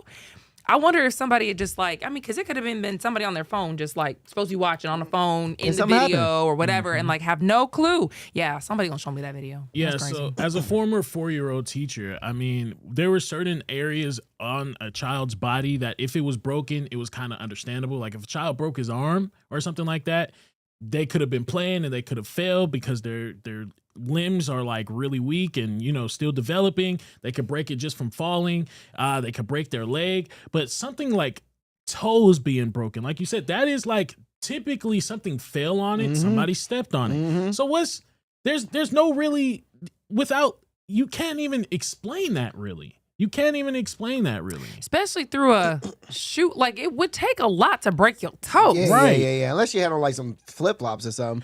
Man, I want to ask you a question though, man, because you were in the daycare system and you were there for, how long were you there for? I was there for about 2-3 years. And in those 2-3 years, did you ever have any incident, not necessarily on this degree, but did you ever have any incident where you did have to tell a parent hey, your child got hurt today? Yeah. And what was the protocol for you doing that? So I had one kid that actually broke their arm and they was running. I actually seen it. He was running fell, broke his arm. And I was like, what the world?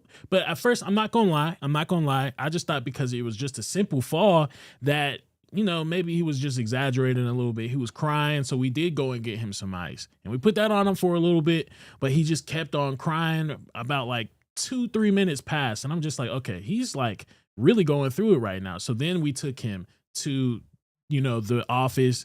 They called an ambulance and we got the kid up out of there. That's the protocol. You're supposed to, of course, report everything that you did and you've seen. And then, that's the protocol. You have to notify the parents also. That's crazy, though, because I would also have asked if I was his mom, if you said she hurt herself in the playground. Well, how? How? First question. How? What happened? And you said they didn't even notify the parents? No, they told the parents. They told her, so they came. They didn't call her. They didn't call her. So once she got to the to pick up her child, she said, "Oh well, your kid got hurt today on the playground. We just gave her some ice." And it's like ice, but I mean, ice for 3 broken toes is kind of, you know what I'm saying? It's kind of, right. I've broken both of my feet, and I know that ice don't heal. Like, it does not make it feel better. You know what I mean? So was there ever a point? Okay, I'll ask you this: how would you handle this? If you were the program director over at this daycare, how would you handle this? I mean, like I said, I want to make sure that I'm notifying the parents of everything that happens. Even if a kid scraped their knuckle or something like that, something simple as that. We had to report it and notify the parents as soon as we did it. And then when you're saying, "Oh, just put ice on it," you have to check. Yeah. Can she bend her? Can she bend her toes? It's difficult though because some children are crybabies. Yeah. And there are some. No, you're not right. And I'm just trying to be understanding too, because I was in this place in time. Some children are crybabies, and it's just be like, some kids are just like blowing it out of proportion. They blow things out of proportion all the time. So it's like, if this kid gets hurt and they're crying and they're usually crying all the time, it's kind of hard to necessarily cater to them completely when they always crying. For sure. It's difficult. It's definitely a gray area, but at all instances, you need to be taking it serious. Yeah, I hope they figured that out because that's nuts. Yeah. In the meantime, I don't know what's going on with this. I just feel like, does this have to do with some kind of a scam? I don't know what this has to do with, but there's apparently a person who was supposed to be a trusted advisor and turned a $10 million theft into a mansion and a beach house, and now he's facing prison. This must be one of your headlines. Yeah, this is one of mine. Because they all make sense. Y'all just can't read. Okay, hold on. This is all that's in here.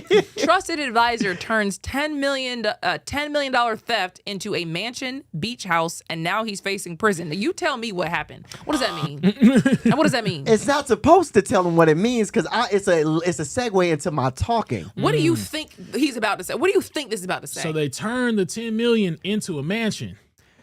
There it goes. Did he buy the mansion with the $10 million? But that's the thing. Did he steal the house? And I'm about to answer. Or did he steal the money? I'm answering all your questions. Okay, because I got questions. And that's it right there. Now I'm glad you did because that's it right there. Because that is what Egreen Okuma, a former investment advisor out of Lithia Springs, who just pled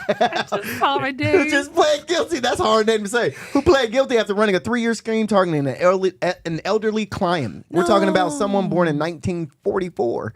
Trusted with everything, and instead of protecting that money, Okuma turned it into his personal ATM. According to investigators, this wasn't sloppy. This was calculated, okay? He used his role at Edward Jones to get full access to the victim's account, then started moving money under the excuse of handling a family estate. Behind the scenes, he's opening fake bank accounts, using the victim's identity and funneling about $9 million into fraudulent Vanguard accounts. Ooh. Dang. All right? And what does $10 million in stolen money get you? A luxury lifestyle. You dig what I'm saying? A $5.2 million mansion in the Vinings. Now, we all know the Vinings is. A $1.4 million share in a beach house. Beach club membership. Even donated $340,000 to his church. Oh, come on. Oh, girl, what? At least you gonna donate to the church. I hear you. You gonna scam. So literally, he's giving stolen blessings. Okay, he's just that's what he's doing. Now the feds stepped in. FBI and SEC shut it down. Okuma has now pleaded guilty and is facing sentencing in June. On top of that, he's already ordered to pay back more than $13 million in a civil case. But here's the real question. how much of that money is actually coming back to the victim? Because this isn't just fraud, this is betrayal at the highest level. You didn't just steal money, you stole from somebody that trusted you, somebody that probably brought you into their home, somebody that brought you into their life to protect their future, to protect their livelihood. Now he's waiting on that June 23rd sentencing date, and at the same system he manipulated is the one to decide his fate. I am excited to see what happens here, because man. Oh, so we don't know how much of the stolen money goes back to the victim. We don't. Because he built a house. Does he at least get the house? No. I mean, those houses are seized. It's a wrap. And that's what I always think is so crazy. Seized. Because how does the government end up with my house? Taking my house. You know what I mean? Flipping it. Selling it for way less than I bought it for, and then I don't get nothing. And the victim doesn't either. He doesn't get Shouldn't nothing. it go back to the victim, not the state? Crazy. Wouldn't you think? Well, that money had probably had insurance on it, so he'll probably get it back some way, somehow. You know what I mean? But definitely had insurance on it. You think that the church is gonna give that money back? No. That's why I feel like, look. $340,000. If I was the pastor, if I seen Okuma walk in that church for $340,000, thank you, sir.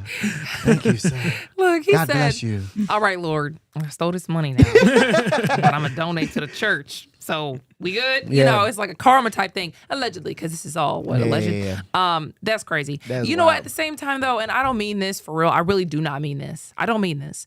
But some of these seniors have so much money while we're struggling. I'm sitting here like, hold on, how he didn't notice that millions of dollars was being taken? Well, if he's 1944 minus 2026 minus 1944, he like something like 90 something. Right. Yeah, he is around that age. He's around that age. But I mean, where is his other people at to accompany Okuma into being like, hey, dad or brother or whatever? Hey, dog, you might want to check your account. This man just bought a mansion. What is we doing? Maybe he's just that rich, though. Where he doesn't feel it. He doesn't feel it. It doesn't bother him. It don't hit him. And then if that's the case, what if he was a billionaire or something like that? And I think that's my point, is like the only reason it's a problem is because they caught him. Like, I don't think this would have been an issue for the dude that he was taken from, because it's like, hey man, you about to go anyway. You know what I'm saying? And imagine, okay, if I'm an investment advisor, imagine I actually make you a ton of money and I just happen to give myself $10 million. 10 mil. From the money that I made you. I mean, if that's my thing. If I were him, obviously I don't want to get stolen from. But if you say, look, these investments turned you about 40 mil.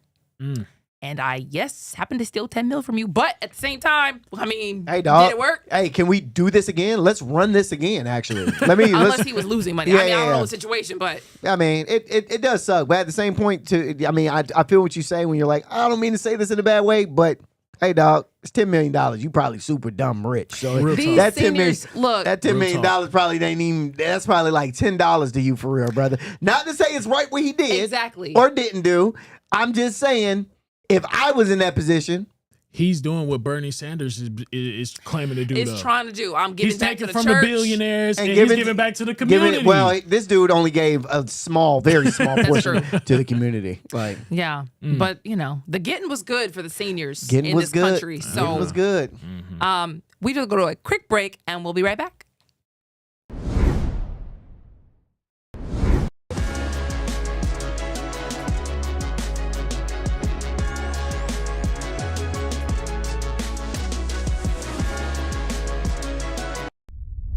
A major move today. Hot 97 is expanding. Hot 97 has launched a full streaming television channel. Hot 97 is no longer just a radio station, it's now a streaming network.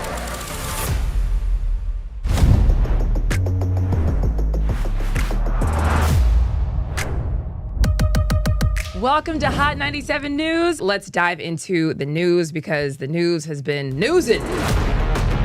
Hot 97 mornings with Mero. We got Shiny Culture in the building. Leah Bell in the building. Good morning. And DJ Cass One. You know what it is. You know how I get down with the Funk Flex energy, baby. Let's get it, Flex. Nobody don't want no smoke. Wow, it got spicy real fast. Here for it all. We're here for it all. Let's go. Mariah Carey takeover. The people made it happen. Yeah. I'm coming around to all the classrooms and we turning up. Good morning, students. My name is Wale. Aren't you supposed to be in class? Wale, where are you supposed to be? Oh, man, you're supposed to be in class, man.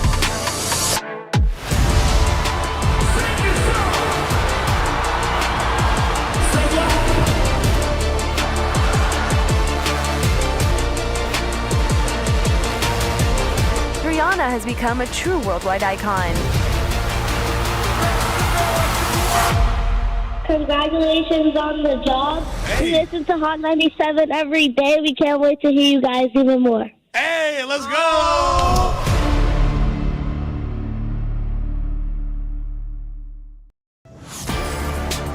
Get ready. The legend is on your screen. Funk Flex, the man who defines hip-hop, is bringing the heat from the radio booth to your TV. Where my camera at? That's my camera? All right. The biggest beats, the hottest freestyles, and that classic Flex energy. Bars are back. Now in your living room. Don't just hear it, watch the movement. Funk Flex, now on Hot 97 TV, Mondays and Fridays at 7:30 p.m. The voice and attitude you love, now on your screen. I love this. Nessa brings her unfiltered energy, real talk, and celebrity interviews from the radio to your TV. It's the same Nessa you know. Bold, funny, and always keeping it real. Catch Nessa, now on TV. Damn, that was deep right now. Tuesdays at 7:30 p.m. and Fridays at 7 p.m. only on Hot 97 TV.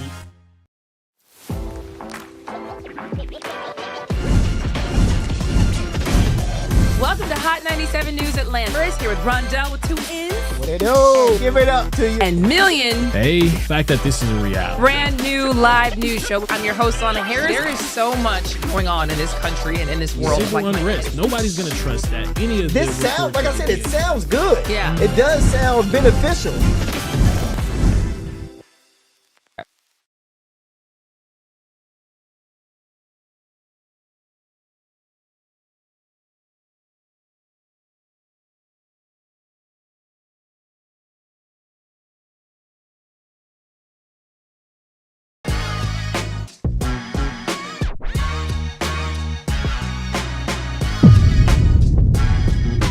All right, welcome back to Hot 97 News Atlanta. Did y'all know or did y'all feel that there was a tornado in DeKalb County? All right. Before I get into this story, I need y'all to remember a couple of things for the next story, all right? Okay. So the National Weather Service said an EF0 tornado touched down in DeKalb County around what time? 6:10 a.m. Monday, March 16th, 2026. The thing you need to be remembering is 6:10 a.m. a tornado hit DeKalb County. Okay. All right, cool. So again, an EF0 tornado touched down in DeKalb County. An EF0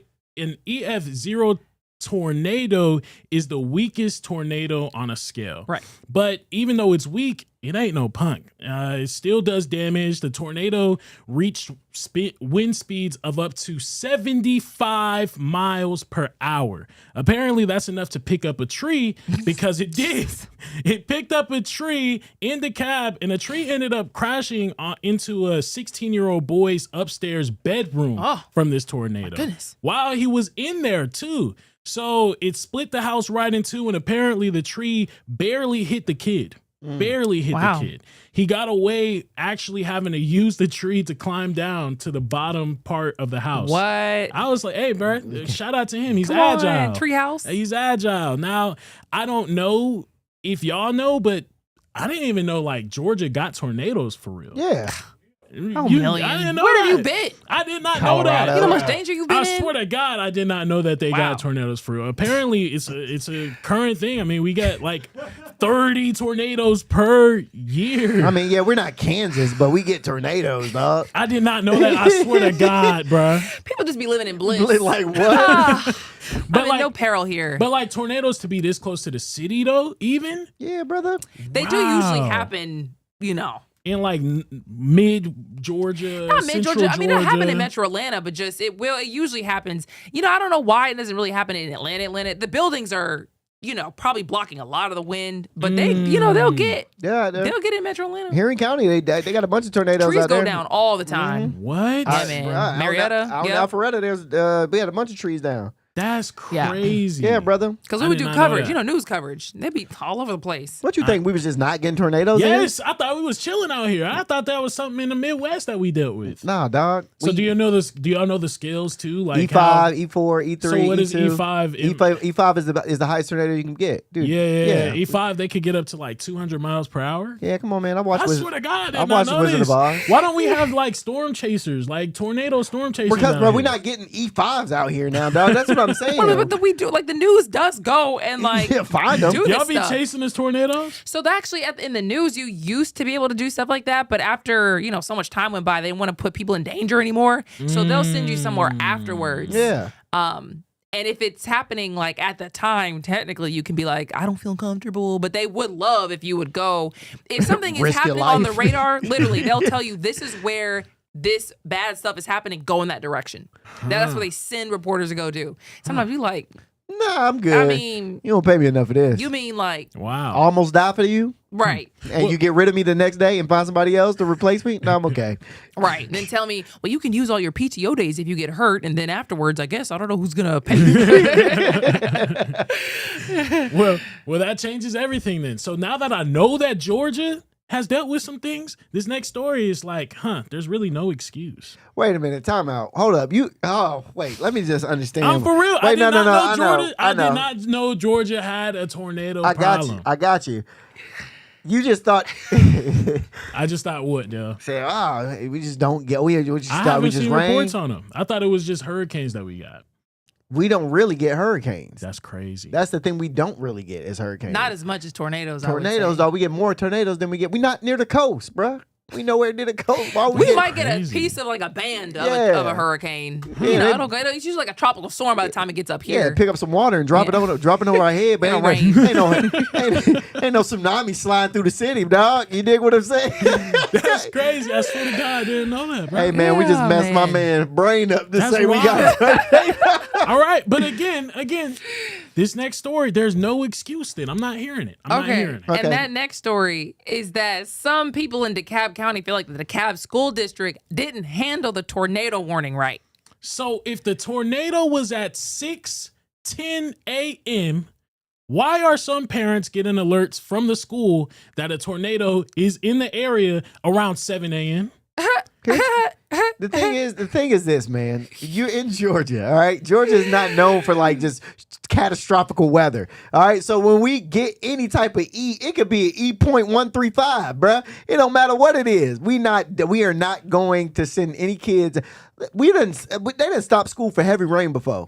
No, he's saying that they didn't get the alert until after it was over. After the tornado. Yeah. I thought they got it before. Just so y'all knew. Oh, okay. When y'all's kids was at the bus stop. Okay, got you. That was a tornado they were going through. Some parents got alerts from the DeKalb County School District that there was a tornado in the area at 7 a.m., but they kept operations going. They still had bus drivers going out there, picking up kids. Like, they just was acting like nothing was going on.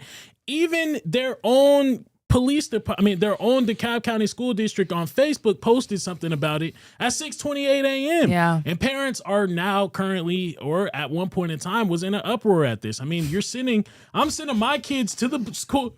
I'm sending my kids to the school bus stop in a storm. They like it's during a windy tornado. out here, ain't it? What's going on? Oh my God, these poor children. Yeah, that's hilarious, boy. Bro. Man, I'm telling you. So the district is kind of just like doubling down. They're like defending their position totally. They're saying that according to reports, the district has sent their messages out to the parents about the tornado, or at least about the storm that was supposed to be coming in the night before the weather actually happened. But I mean, we didn't know that a tornado was going to be touching down. Nah. So they had also thought that the condition was not bad enough to even cancel school or delay it. Not even delayed is crazy. Yeah, it should have at least been delayed for sure. Delaying it is the least you can do. I mean, there's people's houses that is getting trees on them. Yeah. 75 miles per hour winds. We've delayed for worse. Okay, we've delayed school for worse. Y'all couldn't delay school maybe about 2-3 hours for a tornado. It's crazy. But also, man, in tornadoes, they ain't delay us though, bro. We used to get to school, head down, and then we used to put our head between our legs, get up on the desk, and put our head on the wall, bro. Y'all kids got it way better than us. Get on up. Time out. You know what? At first, I was feeling stupid because I was like, "Oh, we get tornadoes. Y'all shut the whole city down when y'all get a little bit of ice, a little bit of snow." Yeah, I just said. Of course, I'm just assuming. I just said that. But why would you shut the city down for ice or snow and not a tornado? That's what I was saying. I was like, we've shut the city down for worse. Why didn't we shut? Yeah, like why? Right. But I think this is literally what I was about to say.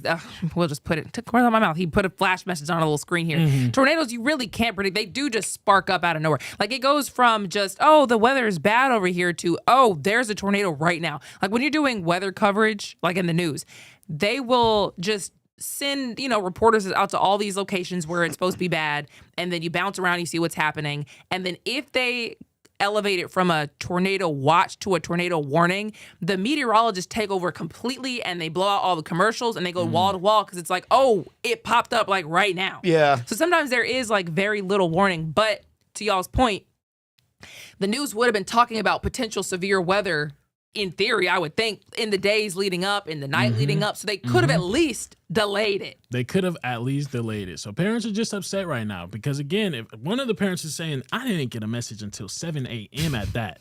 So I'm just waking up to it. I'm just. He said, is your child okay? Yeah.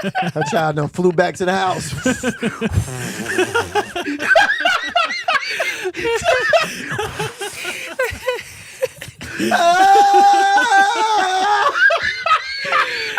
Oh my gosh. They texted their mom like, I swear it's real windy. Boy, go to school. If it was something bad, then the school would have canceled. Oh my God, bro. Right. That's crazy. That's crazy. Y'all don't care about these kids. We don't. We don't. They don't at all. But we can tell you that Georgia is back in the chicken game. The bird flu is cleared and billions in poultry exports. It's ready to fly again. Now, I'm guessing we all forgot about the bird flu. I thought that they'd been cleared it, actually. I didn't know that it was still a problem here. Haven't we all? Because it just when a bird flu came and it went away and we never talked about the bird flu again. Now, thank God the bird flu never killed anybody. Nobody ever ate any bad chicken to where it killed anybody. But I'm talking exports, money, farms, everything. Everything is back moving, okay? This is a huge win. Commissioner Tyler J. Harper just confirmed that the World Organization for Animal Health gave Georgia the green light, meaning we are now officially bird flu free after dealing with outbreaks earlier this winter. Now, let's rewind because I want to take y'all back a little bit because it wasn't sweet a few months ago. You had outbreaks in places like Walker County and Hart County, farms getting quarantined, birds getting cold, and international buyers basically saying, yeah, we're good. I'm not buying none of that. That shut down exports and put serious pressure on Georgia farmers. But the state moved fast, control zones, surveillance, shutting down infected areas, and now they have contained it enough to get the certification back. And here's why that matters. Georgia is one of the highest, all right, the biggest poultry producers in the country. Did not know that, all right? So chicken is not just dinner here, you know what I mean? It's business, So reopening international trade, that's money flowing back into the state. I'm not gonna lie, a little nervous when bird flu happened because I love me some chicken. I just can't say it like that, but yeah. Asa loves me some chicken. Asa loves some chicken, all right? Asa just loves me some chicken. I didn't mean to say it. Oh my God, that is hilarious. That is hilarious. So here's the crazy thing. So bird flu hit the American streets in 2015. That's when bird flu actually happened. A very big thing, but we kind of just forgot about it. Nothing else really happened. What? There was another situation that happened 2024, 2025. Exactly. Yeah. So it hit 2015. It kind of I guess fizzled out a little bit, but bird flu was still prevalent. It was still around, and then a big outbreak happened in 2024, 2025. It happened. So that was the reason why eggs got really expensive. Do you remember that when eggs were $20 for two of them? That it was because of the bird flu, and people still talk about to this day. That's because they just decided to kill whole flocks of chickens. And this is my conspiracy brain going. Now, I don't know, but it seemed to some people, from what I saw, that instead of just killing the obviously sick birds and doing some testing, they would get a case of this bird flu in a flock and just kill the whole flock. Oh, wow. So that would drive prices up in a way where then you could say, look, egg prices have come down. Chicken prices have come down. This is right before Trump administration came in now. So when Trump came in, remember everybody was saying, we got to lower the egg prices. And he was like, hey, I just got here. Wait a minute now. And then a couple months later, he was like, see, I've lowered egg prices. No, they were killing whole flocks of chickens. But you still get to take the win. This is not a dig on Trump. This is a dig on, why did y'all kill whole flocks of I mean, it just didn't seem like that's crazy. You needed to do all that. And everybody paid a lot more money, really for no reason. They killed so many healthy chickens, lost so many healthy eggs. Oh, that's upsetting. Didn't even make no sense. Well, I'm looking at it right now. It says they have to kill the whole flock sometimes because, you know, the bird flu fast silently and efficiently. It can spread so fast that, you know, you don't know which chicken is actually sick or which one isn't. If they're next to them, you know, we just got to take them all out. And that's crazy. I know, but they killed millions of chickens. And it was like, why didn't we get ahead of this? Why are we running around? Oh, one bird. Now we got to kill the whole millions of them. What is it? One bad apple will ruin the bunch. Ruin the bunch. Come on now. And it's I think it's like what 33 to 35 billion chickens on Earth at any given time. Have y'all? What's the like? Do you know what the difference is between like the bird flu and the regular flu? Like what the issue is between that? I don't know. Let's see. What is the difference? I don't know. Because I'm just like, I didn't think it was that bad. I didn't think it was that bad. I didn't think it was that serious for real. I didn't think it was that serious. I mean, I'm guessing the bird flu is a flu for birds. Oh my God! It doesn't affect us. And it mainly affects birds. It doesn't affect humans. It's rare that it affects you. Yeah. That's why I'm saying this was like an insane thing that doesn't actually prevent the problem from happening again. We just just kill them. Yeah, the birds actually don't like harm us in a way. Like we just, you know, if anything, if we really cook them, we'll cook off the bacteria for real. That's what I'm saying. What happens if we eat the chicken? Yeah, if we eat the chicken, I mean, the bacteria will probably get like killed off inside of the oven or the But they were saying that that's not I don't think you could. That's why they kill them. Hold on. What happens if you cook a chicken with bird flu? Is it safe? I think they were saying that it's not. Okay. ChatGPT says properly cooked chicken is considered safe to eat, even if the bird had bird flu.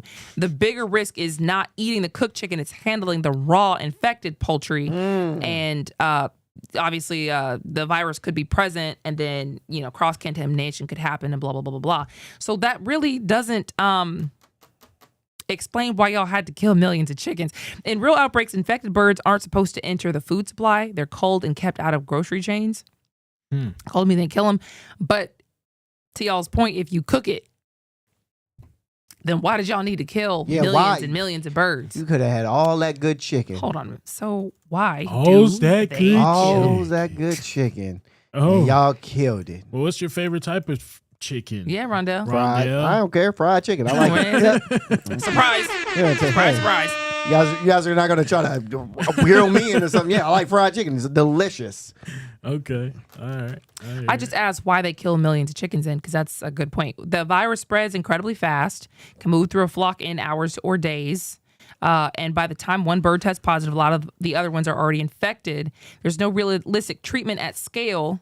It protects other farms. It reduces mutation risk. And then they're not allowed into the food supply. So that's why I just don't understand the response. If you can cook it out the chicken, why do we need to? I don't know. It why just we seems kill? like So it's counterproductive. Very counterproductive. It just seems like there could have been a different response than just kill them all. I don't know, especially because this is not the first time this has happened. No, for sure. So why is this just the reactionary response? Why not? Y'all didn't figure out how to get ahead of this and know how to mitigate it and siphon it off and figure out how to at least let's just do full scale testing. Well, here's the thing: you kill them all. Send all the bird flu chickens to Lana House. Let her. She's so worried about all of them getting killed off. That's not what I'm saying. It's about you don't understand how these people move. You don't understand how these people move. They will manufacture a crisis for no reason. Oh, no, for sure. Okay. Say twin. Say twin. Yeah. Let me hear y'all say twin. Too old for that. I don't. I'm too old for this. Yeah. Say twin. Cap. Y'all ain't never met nobody walking around at a gas station, walk up to you, say twin. Say twin, I got 2 for the 5, twin. Hey. Yeah. I can now if we really can get Atlanta, I can get Atlanta, but you know. Yeah. Twin, what happened, Lana, twin? Let me hear it one more time. I don't want to do this. OG, let me holler at you, OG. Right. It seems twin, like let me just holler like a at hey you. twin. Yeah.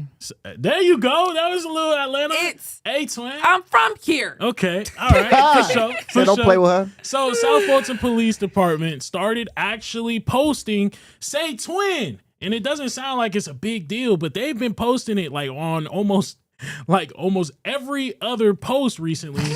And they're just they're claiming that it's just them trying to be relatable to young people. Here's one. Say twin. Y'all good? This is literally like when your mama finds out something new to say and she just wears it out. Dim them lights, twin. What else we got? They say twin, and then they just when you're congratulating an officer, you saying twin also. That's when they went too far. The other ones were fine, but now you're just throwing it places. Please congratulate. Say twin. Please congratulate officer, whatever her name is. And you know you're doing too much. It's a white man right behind that desk writing this too. The blacks will love this. Oh my God, they're gonna eat this one up. Hey Brad, I got something for him. Well, one person online, they did actually end up posting this person online, but they said that this person got angry and upset. It was they was basically saying that it was Ebonics. There we go. They said, I'm so tired of South Fulton PD and these twin posts. At first, they were a little funny, but because your constituents are primarily black, your police department is writing their post in Ebonics now? You have doctors, politicians, engineers, lawyers, educators, some of ATL's black elite encompassing this population. Do you think this is what they respond to? I ain't gonna lie. Say twin, shut up. What? I would have told her that. Yeah, say you're twin, doing too much. yeah, It's not that deep. It's not that deep. It's not that deep. Like say twin, relax. Why they gotta relax? What you talking about? What you talking about? What you talking about? You want your politicians talking about? Yes, yes, I do.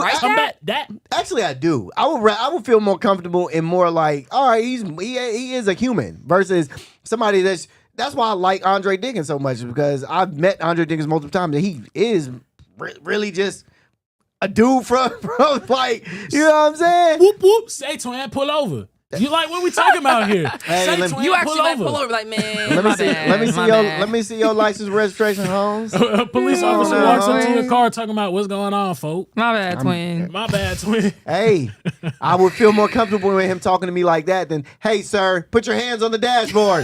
Hands up, yeah, 1,000%, bruh. What? No, I think that there needs to be a level of professionalism, though. That's the thing that's been kind of plaguing our community. Bruh. We need to be professional. We keep on like assuming that professionalism is whitewashed, but it's not. It's not. But we also can have fun. And we also can live in our culture, which is our culture is we make fun of everything and we have fun with everything and nothing is serious to us. Very because unserious, that's how we are as a culture. Everything is funny. Everything can be made into a joke. Everything can be turned into something. And that's why I like this, because it can be made into a joke. So yeah, whoever was, oh man, y'all, Ebonics, shut up. Again, I just want us to. Wait a minute. Million wrote it. That's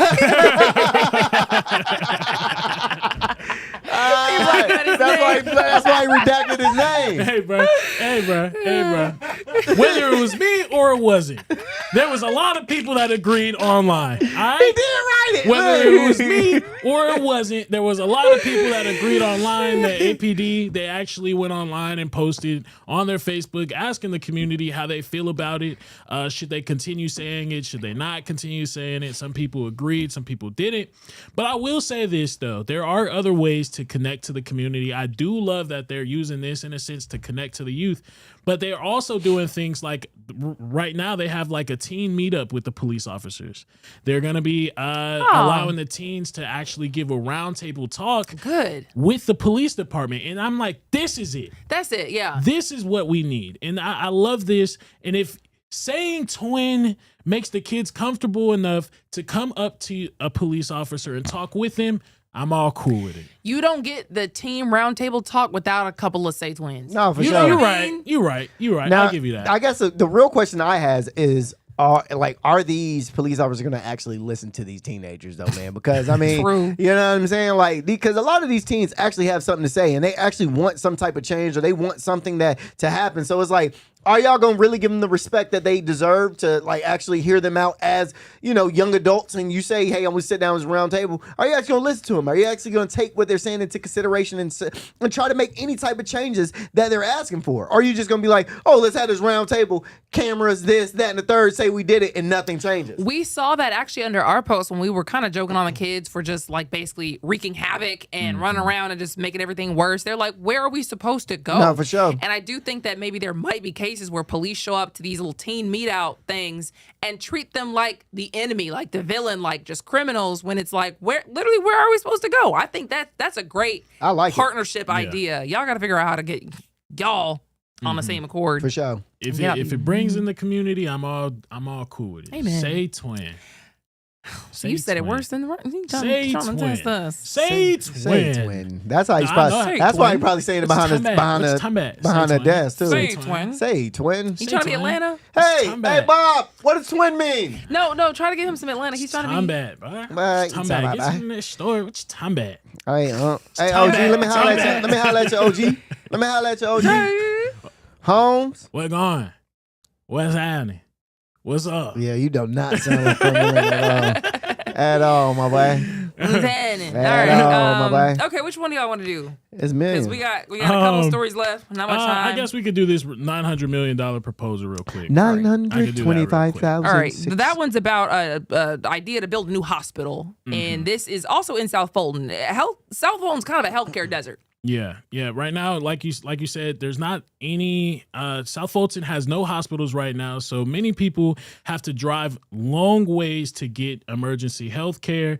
Currently, the plan says that Fulton County, Grady, and Fulton DeKalb Hospital Authority would each put in $300 million to help build up a new hospital. So that $300 million would go to the $900 million pool. Overall, well, it would add on to, so it will be 600 plus that 300 million that could possibly be given to DeKalb from the other hospitals. The hospital would have about 150 to 200 beds, and they're voting on it today. Actually, they're going to be seeing if they should be giving this money to the South Fulton people. And we're just gonna have to see, basically. Wait, whose money goes to the hospital? So again, that's Grady's board. They're saying that Grady, Fulton DeKalb Hospital, and a couple other hospitals would put in $300 million to help build up a new hospital. Okay, Yeah, they like help. We need y'all to take care of these patients. Exactly, because they all coming over here. I see. Okay, all right. Well, you know what? That's great because it shouldn't be this hard to get health care. Not in a first world country. Well, I just got health care, so I can't even talk. I just mean little health care, not like the. I mean just to get care for your health. Get help if you need it. You know for sure. Well, you always do like black parents and go drink a ginger ale and take a nap. And some water, right? Drink a ginger ale, take a nap. You feel all better, flat out. Say twin. Yeah, you felt. I'm working on it. That's all right. You'll get there. Say twin. You get there. Say twin. Yeah, you'll get there. It's like hey you almost like you'll get there. Say twin. No, you'll get there. Did you just quit trying to pick it? That's what they be doing with their dreads. Say twin. I'm gonna do the walk too. We gotta go. Yeah. We will see you tomorrow.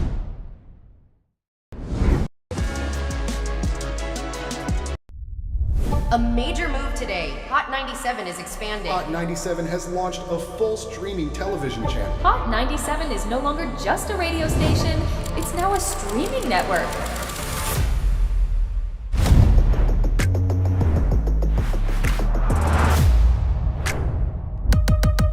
Welcome to Hot 97 News. Let's dive into the news because the news has been newsing. Hot 97 Mornings with Mero. We got Shiny Culture in the building. Leah Bell in the building. Good morning. And DJ Cast One. You know what it is. You know how I get down with the Funk Flex energy, baby. Let's get it, Flex. Nobody don't want no smoke. Wow, it got spicy real fast. Here for it all. We're here for it all. That's Let's it. go. Mariah Carey takeover. The people made it happen. Yeah. I'm coming around to all the classrooms and we turning up. Good morning, students. My name is Wale. Aren't you supposed to be in class? Where are you supposed to be? Oh, man, you supposed to be in class, man.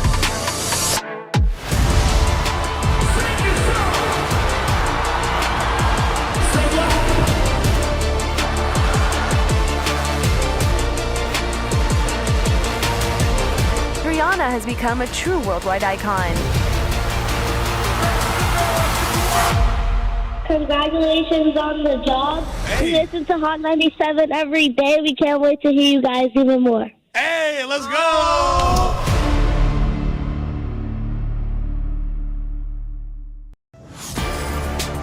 Get ready. The legend is on your screen. Funk Flex, the man who defines hip-hop, is bringing the heat from the radio booth to your TV. Where my camera at? That's my camera? All right. The biggest beats, the hottest freestyles, and that classic Flex energy. Bars are back. Now in your living room. Don't just hear it, watch the movement. Funk Flex, now on Hot 97 TV, Mondays and Fridays at 7:30 p.m. The voice and attitude you love, now on your screen. I love this. Nessa brings her unfiltered energy, real talk, and celebrity interviews from the radio to your TV. It's the same Nessa you know. Bold, funny, and always keeping it real. Catch Nessa, now on TV. Damn, that was deep right now. Tuesdays at 7:30 p.m. and Fridays at 7 p.m. Only on Hot 97 TV.